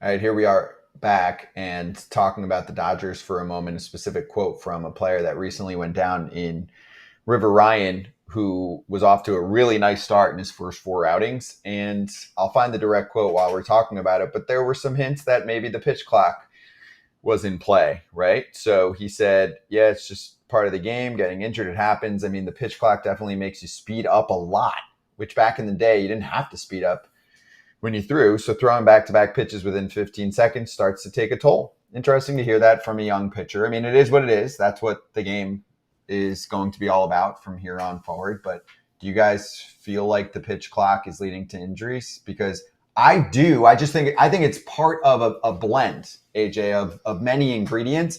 And when you have a pitch clock now, it doesn't mean that everyone's just going to start throwing a little, taking a little bit off of it, right? Like they're still going to pitch the way they pitch. They just have to do it faster now. That's probably going to cause a problem. Didn't Max Scherzer say that on this show earlier this year, that the pitch clock is going to cause problems and that He thinks it's one of the reasons why so many guys are going down. You don't get that break. You go cover first, or you have to go back up home or third, and all of a sudden you got 20 seconds to get back on the mound and throw a pitch. I think it is a problem. I think there's a lot of problems that have kind of morphed into one. But yeah, I think there should be a time where you can, batter gets a timeout. There should be a time where a pitcher can say like, "Hey, timeout. I need a second here." And I think we need to figure out a way to incorporate that. I completely agree, but it's kind of peculiar, kind of weird that River Ryan. I don't know what the context of the question was to him, but like he's talking about like back in the day, he didn't have like his entire professional career. He's had a pitch clock from the minor leagues. So is it the ratcheted up, like I want to do my best in the big leagues, that then coupled with the pitch clock that he's always had in the minor leagues the whole time caused him to like think, oh, well, maybe it's worse in the big leagues? I don't know. I get what you're saying. Because he's always pitched with the pitch clock. Yeah. It's not like – not in high school, but – I mean, yeah. He's 20. There's a little difference in pressure in high school and the major leagues. I'm just saying. Well, that's the thing. There's a big difference in pressure from the minor leagues to pitching for the freaking Dodgers. The pitch clock will never leave, and they will never. I love the pitch clock. I love it too. I freaking love the pitch clock. 2 hours and 18 minutes the other night on air. Love you, pitch clock. They will, but anything that could possibly make it longer, they're going to have to do something else that will make it shorter. Like no way they're going to say, all right, we're going to give pitchers a timeout just like we give hitters. Yep.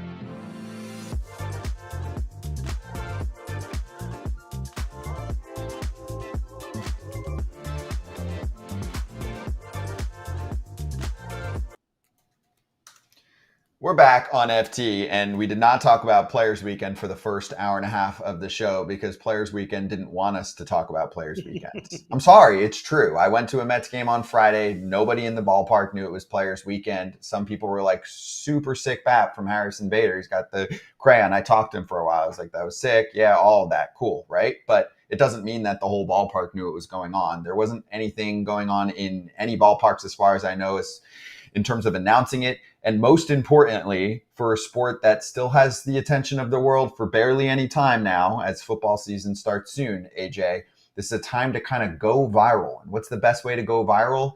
Uniforms, names, differentiators, and even adding to that, not subtracting from what was working, correct? Agreed. I mean, listen, I did the game Saturday. We talked about it a little bit. Not a lot, but why did we talk about it? Because Billy Adames had some cool bats and some cool cleats that matched. And other than that, we didn't really even talk about it. Nobody noticed that there was a difference at all if you didn't know what was going on. And I asked the question, why can't players use these bats all year long? What's the difference in having a cool bats and cool cleats? And they've gotten rid of the 50% black or white, depending on what color your team cleats are. So why can't they just do cool cleats and cool everything the whole year? I don't understand why we have to make it, we get 3 days and you get to showcase this. Don't we want more people to watch baseball? So if you have a cause that you're in for, why can't you have cleats that say like, autism awareness, or if you're Mason Miller and you have type 1 diabetes awareness. And if you have a bat or something cool like that, why can't we do this all year long and then change the jerseys and let the players make up their own jerseys? Like in spring training, sit down and say, all right, guys, Players Weekend, you get to design the Yankee jersey for a weekend. You know how many jerseys they would sell if they did something like that? If Judge was like, all right, we're going to do this for this weekend. And every team kind of designed their own uniforms, meaning they had to be in the team colors, but just have them. And then it's like, these are player design. The sales would be through the freaking roof. Yeah, they just would have to do it now for 2049 because that's the that's the plan that we're on right now. I mean, seriously, they said, "Hey, we're Kratz, you're a hater." The only reason we haven't he's talked a Nike guy. Just be careful what you say. He's a Nike guy through and through. No, he's Adidas guy. The only reason that we haven't talked about the uniforms, and I know some fans have still written in like, why aren't you guys talking about it? We can't talk about it every day. It happened. The games are going on. The players have to deal with the surroundings. Yes, I'm sitting at a game the other day with some family that doesn't always watch games, and they're like, what is that? They're pointing at the Marlins gray uniforms, and they are just covered in blotches of sweat, looking like absolute crap. That's what they are, and they haven't been fixed. It is what it is. That's why we didn't have names on the back for Players Weekend. They can say whatever they want. Oh, yeah, we liked that, but not enough to continue that tradition. Read between the lines, okay? There's problems going on this year. It is what it is. But it's a shame. And I agree with you, AJ. Why don't we have cool bats all the time? That's my question to you guys. you don't have to use a particular type of bat. So why can't you just use the bat that you want? As long as it fits regulation for what is allowed within the rules, you're allowed to use all kinds of different brands of bats, correct? Absolutely. So why can't it be cool? They have to Why be can't it be a approved. cool bat? There's They have to be regulations. approved. There are regulations. They have to be approved. And the You just can't go regulations- grab a foot. The regulations are you have to pay $100,000. Well, I think it's now $150,000 to the league to get your bat approved. So you can't just because bat companies come out. There's no more Carolina Club. There's no more, BWP. To be a big league bat, you do have to pay a Ransom fee. to Major League Baseball. I understand that, but my point is, if you're under that umbrella, why can't it be a cool design? Why does it just go? Just this weekend you can be cool. The rest of the time you have to stay within these color standards. Because fun police are taking everything away. But Sorry if I'm sounding like I'm not. It's not like get off my lawn. It's like the opposite of that. Just like who cares? Let's have a good time. They should because we can't talk bad about Nike uniforms because Nike's face of Nike is here. It's a prime example. Nike's fixing them for next year. If you guys, when I took you guys to the Nike suite, if you guys weren't too busy getting cowboy hats, free shoes, free shirts, everything from Nike, you guys would have got the uniform tour that I got, where they explained to me, Sabrina, thank you, that they walked me through how they're going to fix the uniforms and make them more like the uniforms they used last year. So Nike is on it. So stop bashing Nike. And yes, I go both ways. I'm not bashing that. I'm bashing baseball for handling Players Weekend this year. It got less attention than ever. You had momentum on something really good that I loved and was a brilliant idea, and it got COVID squashed. took it away originally. COVID smashed it originally, though. Remember? I agree. And then also MLB smashed it when they went the black and white uniforms. Look, the spy versus spy. That ruined it because everyone's like, there's a white team and there's a black team. And you can't even tell what uniform it is. Like, make them crazy. Like, they take the City Connects and blow them up and make them even wilder. That's what the players want. That's what fans want. And people will buy them, I promise you. I agree. There should have been other if we sat down for a couple hours and came up with other ideas to make it special, to make Players Weekend special, we could have come up with other ideas. Like get every family member to contribute one person that's going to do the PA system or do the broadcast. Like there's so many other things you could do that would bring more attention, right? Like if you hear, it happens sometimes, like you hear a kid from pick 9 players each day or something like that, and they get to do announcements and that all goes viral. Like there's a lot of stuff that you can do that would spread fun for the game on a social media standard. But if I'm going to give more ideas out, I got to get paid for it.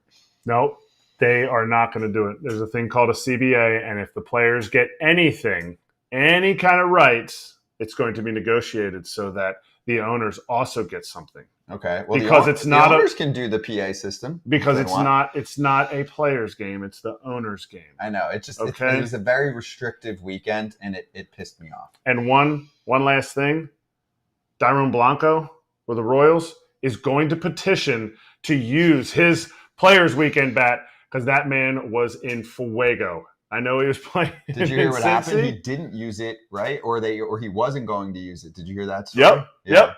He's going to petition to use it now because that bat was all over the ballpark. I remember when we used to use the pink bats on Mother's Day and the blue bat on Father's Day. Man, if you got like 3 hits on Mother's Day, you were like, I want to use this bat. And they're like, nope, you got 1 day. And you're like, damn it, but I got 3 hits and went deep.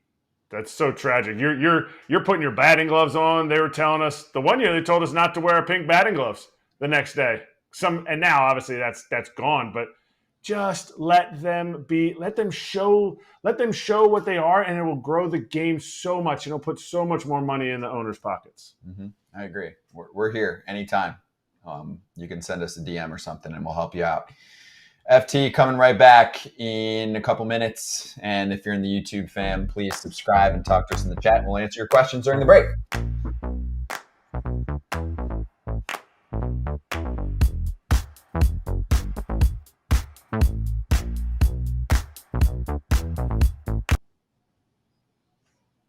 All right, so YouTube fam, I think we can say, because we've been working on Gavin Lux's minor league Wi-Fi, it ain't going too hot right now. Is that the word on the production suite? It's tragic. Yeah. Tragic. Claude comes back. Can't get a guest in. Claude got promoted. She's done with that stuff now. No dice so far is the word here. So sorry guys, we're working on it. If not, I'm sure Gavin's a great dude. We'll get him in there another time. So we are trying our bestest. Anything else that we didn't get to from today that we would like to hit before we go? I know we'll have like a longer slap hands edition where we'll get to the Verdugo batting gloves and some fun with John Kruk. But anything else game-wise that we didn't get to that we wanted to get to? I know we asked Andy. By the way, the Verdugo thing, like, how are you allergic to batting gloves? What brand is he? Oh, we're getting to that later? Sorry. I think we're going to get to it next. So, yes. So save that. If we have a minute here, I will say, we didn't get to give our take on Clay Holmes, or at least I didn't. I know he's at double-digit blown saves for the Yankees. There are closers that obviously are, rely on their sinker and they get the ground ball outs and all of that. Like these are not weak contact knocks, say from yesterday. Like those were some hard hit balls that got through the infield. No? That's rare though. I've seen a couple blown saves where it's sure, but I'm not saying like he's not bad, but I'm not like, I don't know. You can't use that excuse in multiple ways. Like, oh, it's contact and sometimes it's going to go your way and sometimes it's not. Like you can say that about homers too. They've made this bed. They have made this bed. They knew putting a sinker ball guy in their closer role is what they're going to get. They're going to get 9 strikeouts, per 9. One strikeout per inning, which is, which they knew what they're going to get. Too. And that is the reason everybody chases the strikeout. Even when he first, what was his first year? In 21, when he first broke in, he was right out one per 9, 22 All-Star year. I mean, one per inning. Last year, he ticked up a little bit. To me, the thing that should give some Yankees fans a little bit of solace, a little bit of hope, his walk rate is down. It's down to when he had his All-Star year in 22. I don't think he should have been an All-Star this year. I thought there was other candidates. I know he's an All-Star this year. But if he can keep his walk rate down, that is helpful because ground ball double plays is what gets him out of things, and weak contact get him out of things. We'll see. Yeah, we'll see.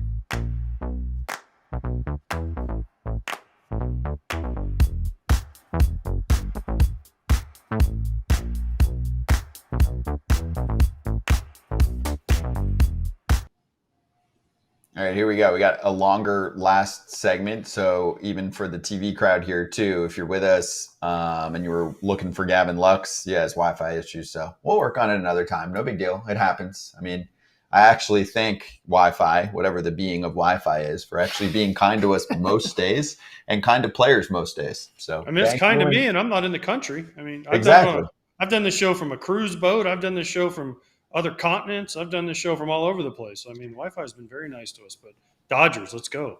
At some point, we should have an intern work on all of the locations we've ever done the show from.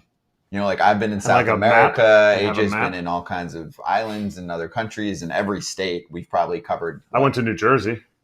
Yeah, you went to Borgata, to Atlantic City. I go to Todd's. Good job. Oh, yeah, right. You go to Tom's River. So AJ and me have covered some serious ground. AJ more than me, but we've been places. So thank you, Wi-Fi, for I was on the chat. I was on the chat from Africa. I wasn't on the show. I was on the chat from Africa. So. No, see, you did not test Africa's Wi-Fi. But next time when you go back, because I know you'll probably be back at some point. Yes, Adam Jones has done the show from Spain many times. All right, let's get to Alex Verdugo first. So he is allergic to components of batting gloves, and that was just discovered recently with an allergist. He's got the inflammation and rashing and red and all that. What? I read it. It makes sense. He's got bliss. Yeah, but he's not like 7 years old putting on his first pair of batting gloves. Yeah, but it's been a problem for years, and also allergies aren't auto when you. He's gotten blisters from hitting. AJ, you ever get a blister from hitting right here? Actually, I didn't, but I never got them here. I mean, we used to call it a turdy. Yeah, you wipe your butt. I never got this.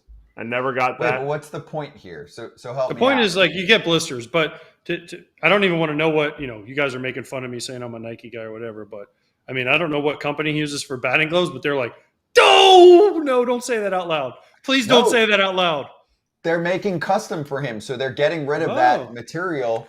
That because one of it's for coloring, so who cares, right? It's like when companies put like the fake food dye in certain things, and you're like, damn, I would have gotten it, but I don't need yellow 40, red 50, all that crap. But anyway, one of it's for that, and then No, one year when I was at the Red Sox, they made me red batting gloves, Nike did, and they turned my hands red because of the dye.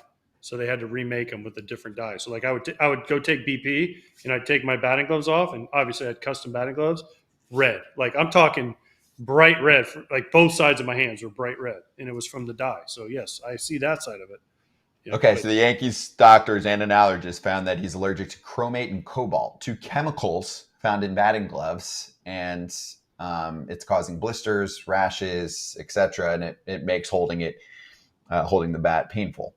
So you can get rid of that. He said, my hands hurt, they blister, it opens, starts scabbing, super dry skin. He's been dealing with this since 2021.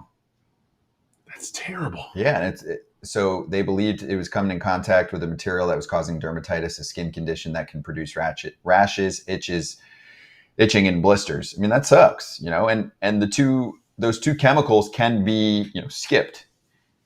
Right. One's for the coating and one's for the coloring, but they can use, the coloring, who cares? He can have any color batting gloves as long as it doesn't cause rashes. So I thought that was an interesting story. It looks like he's wearing those Franklins. That's Kratz's company, man. I don't know. I don't know who he's wearing this Cobalt year. is found in most color dyes. Okay. And chromat is used for curing leather. Wonder if, Franklin's the bomb.com. Way better than Nike batting gloves. I wonder if he put the batting gloves in his pocket if he got the same rash on his butt. That's how they do the allergy test. Like, there's some people who do the dairy test, and they're like, drink this. And they're like, what is this, milk? What is this? Like, how do you feel? Awful. It's a scientific formula. Hey, by the way, y'all joke about this. Have y'all ever had like the full allergy test? I know Scott has. Yeah. Have you ever had like the full thing? The forearm or whatever? Dude, okay, so I did it in 2014 when I was with the Red Sox. I had super bad allergies. So they made me and Fort Myers go to an allergist, and I did it one morning. And I'm like, you have to sit there like this, right? And they put like a million dots on your arms, and they number them, and they were like, want to see which ones swell up. And I found out, guess what I was allergic to? It was the worst thing ever. Grass. I'm like, I play baseball for a living. How can I be allergic to grass? And they're like, well, you're playing the dirt. You're playing the dirt. Yeah, but still, I was like, grass? The ones where they show all the red, and then it's like, you're allergic to trees, you're allergic to air, you're allergic to water. I'm like, okay, I feel fine outside, but good to know. I'm like, I'm allergic to the things that make me throw up. I'll leave it at that. Okay. Well, that list is too long, though. It is. That's true. Don't know it. He doesn't know. Don't act like you know it, because he'll be like, oh, Scott, we're going to go out and get steak and sushi, but you can't have that. And I'm like, that's all I eat. Scott can't have anything. No, that's not true. All right. For the people out there, if you ever want to get Scott a present, get him nothing. Get nothing. That'll be the biggest gift ever. I'm allergic to air, according to that allergy test. So, did you guys see this John Kruk story? It was good. I was hanging out with him a little bit. I thought it was fake, but it's real. It's a real thing. This is not. There's nothing fake about John Kruk. That's why he is so. He's the Keith himself. Hernandez of the Phillies broadcast. Yeah, but more like more happy on the air and more grumpy off the air. He's grumpy on the air too. Don't let him fool you. Yeah. He's grumpy. Oh, he is a national treasure. And he does not have internal brain navigation, so they put an air tag on him to make sure that he doesn't get lost. And you think I'm kidding, but they said it's serious. And apparently, I guess some of them have the alerts on their phone too, right? Yes. Like Mac. It's not that they're going to go and find him somewhere he doesn't call them and say, I don't know where I am. Can you come and get me? And they look at the air tag. No, it's because he gets caught and talks to everybody. And they're like Scott for one of our shows. Like, hey, we're doing pregame here in 3 minutes. Where is John? Oh, he's over in the radio booth talking to Larry Anderson.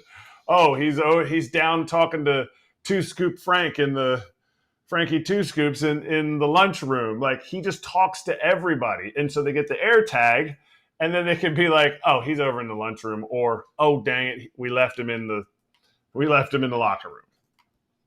So it's good. Good John Kruk.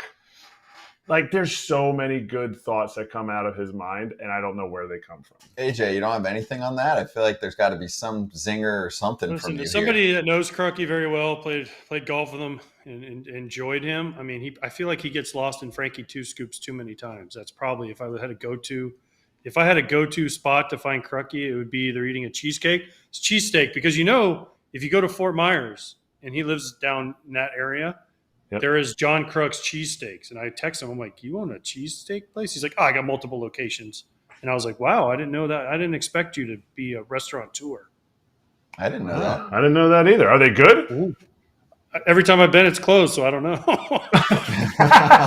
So it's money laundering? So it's not actually I didn't say that. Hey. I didn't say that. I'm just saying every time I've ever been, it's been closed. So, I mean, but they're down there in Southwest Florida. If you're ever down there, you'll see John Kruk's cheesesteaks. And I was like near Clearwater where the Phillies play? No, Fort Myers. Oh, in Fort Myers. But you said multiple locations. He doesn't have them across? No, I just think they're mostly down by the Fort Myers because he lives down that area. I need the Fort Myers story for John Kruk is they had the hurricane go through there in 2022 when they were going to the playoffs.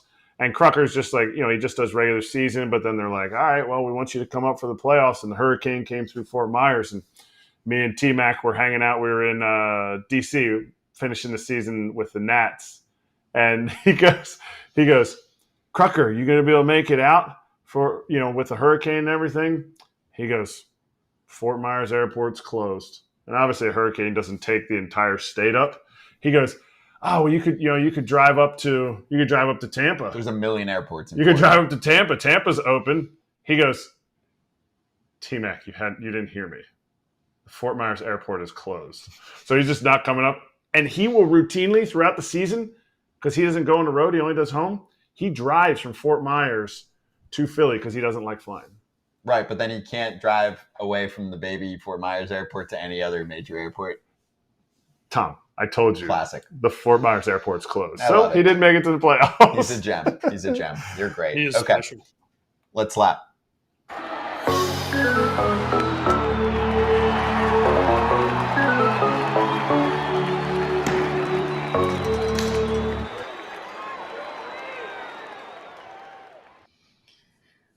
Epic. Okay, so Reese Hoskins is going to join us tomorrow to tell his half of the near-death experience with a sausage running straight at him.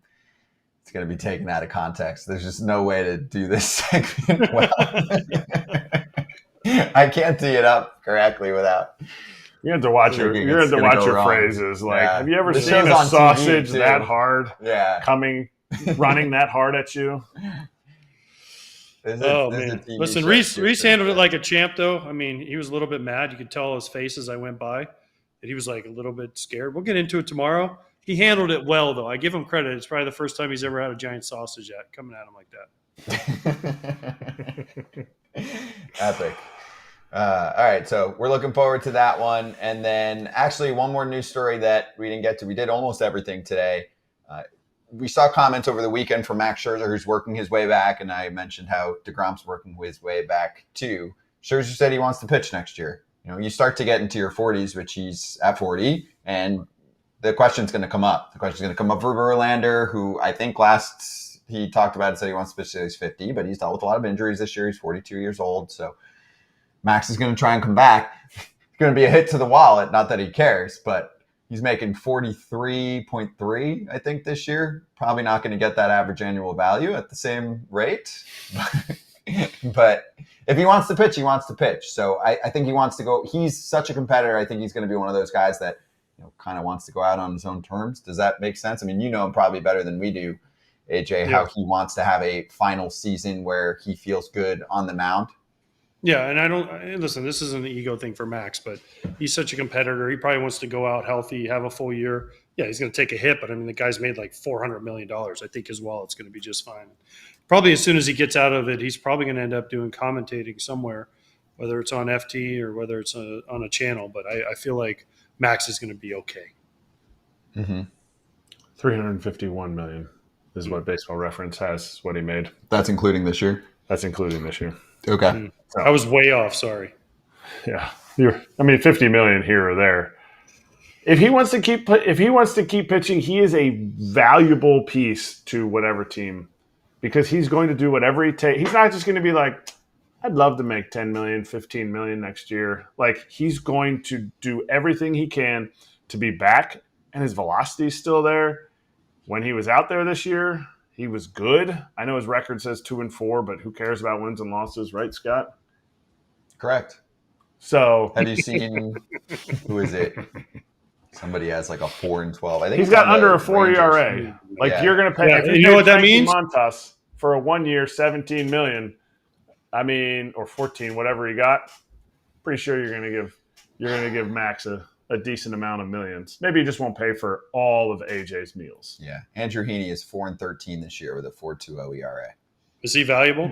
Because that means his team's lost at least 13 times he's pitched. That's not good. Yeah, but you can be the best pitcher in the world. If your team stinks, you're not going to have a great record. Just saying. That's the thing. Not It's been true. about a If you week go out out. those shutouts, you usually win. Steve Carlton's team stinks. That's a really high bar. to Fetty's throw team shutouts. stunk. Garrett Crochet's pretty good. He's 6-9 this year. Giggity. Reese Hoskins tomorrow, and then also you want to show this shirt on the way out? James Hoyt or Hoy? Hoy. Hoy. Hoy. James Hoy. H-O-Y-E. Is that Cosmo Kramer just sneaking in his way above some chest hair right there?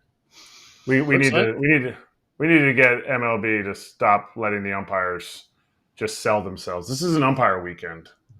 Unbelievable.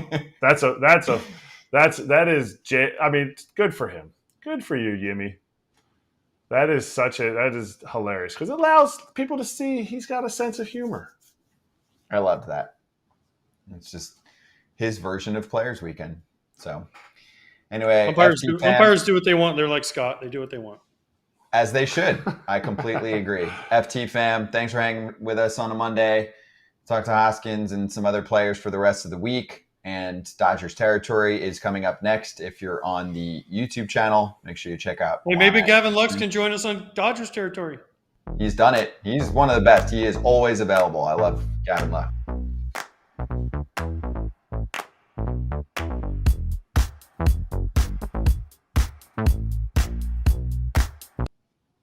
Here we are. All right. Bonus 3 minutes. Scott, D-Rod do you asked need a to go to an eye question. doctor? What? Do you need to go to an eye doctor, Scott? Because you're always like, I mean, Kratz, look, that's small font. He's blind. Thanks for having my back. I'm like, right? He's like, no, he's blind. No, I have glasses, AJ. I wear glasses. I just don't like to wear them on air. So that's me. But D-Rod said, what happens when a player doesn't care? Can the owner say anything? Let's go talk to Javier Baez about not caring. Although he had a big home run the other day. That's not true at all. What? There's very few players that don't care. I know. There's some There are players- some. There are some that check out. And no, it's not the owner. The owner cannot go to a player and say, Do you care? like, an owner the owner comes up. can. The owner can, but Owner the will player's not. going to be like, piss off, mate. Just keep signing my checks. Yeah, like Bob Nutting going to AJ Burnett, who told us he was trying to pick on him about his parking spot. AJ Burnett's like, sorry, dude, I'm winning games for you. You never show up here. Who are you? It's like, I signed your Didn't know checks. He's who like, it was. and what do you want me to do? He's like, move your car. He's like, I'm starting today. Yeah. Screw off. That is so great. I think of that story, and I think of Bob Nutting's face every time going at the end of the dugout, how AJ told the story. And he was like, He's clueless. that's so funny. He's living on another galaxy far, far away.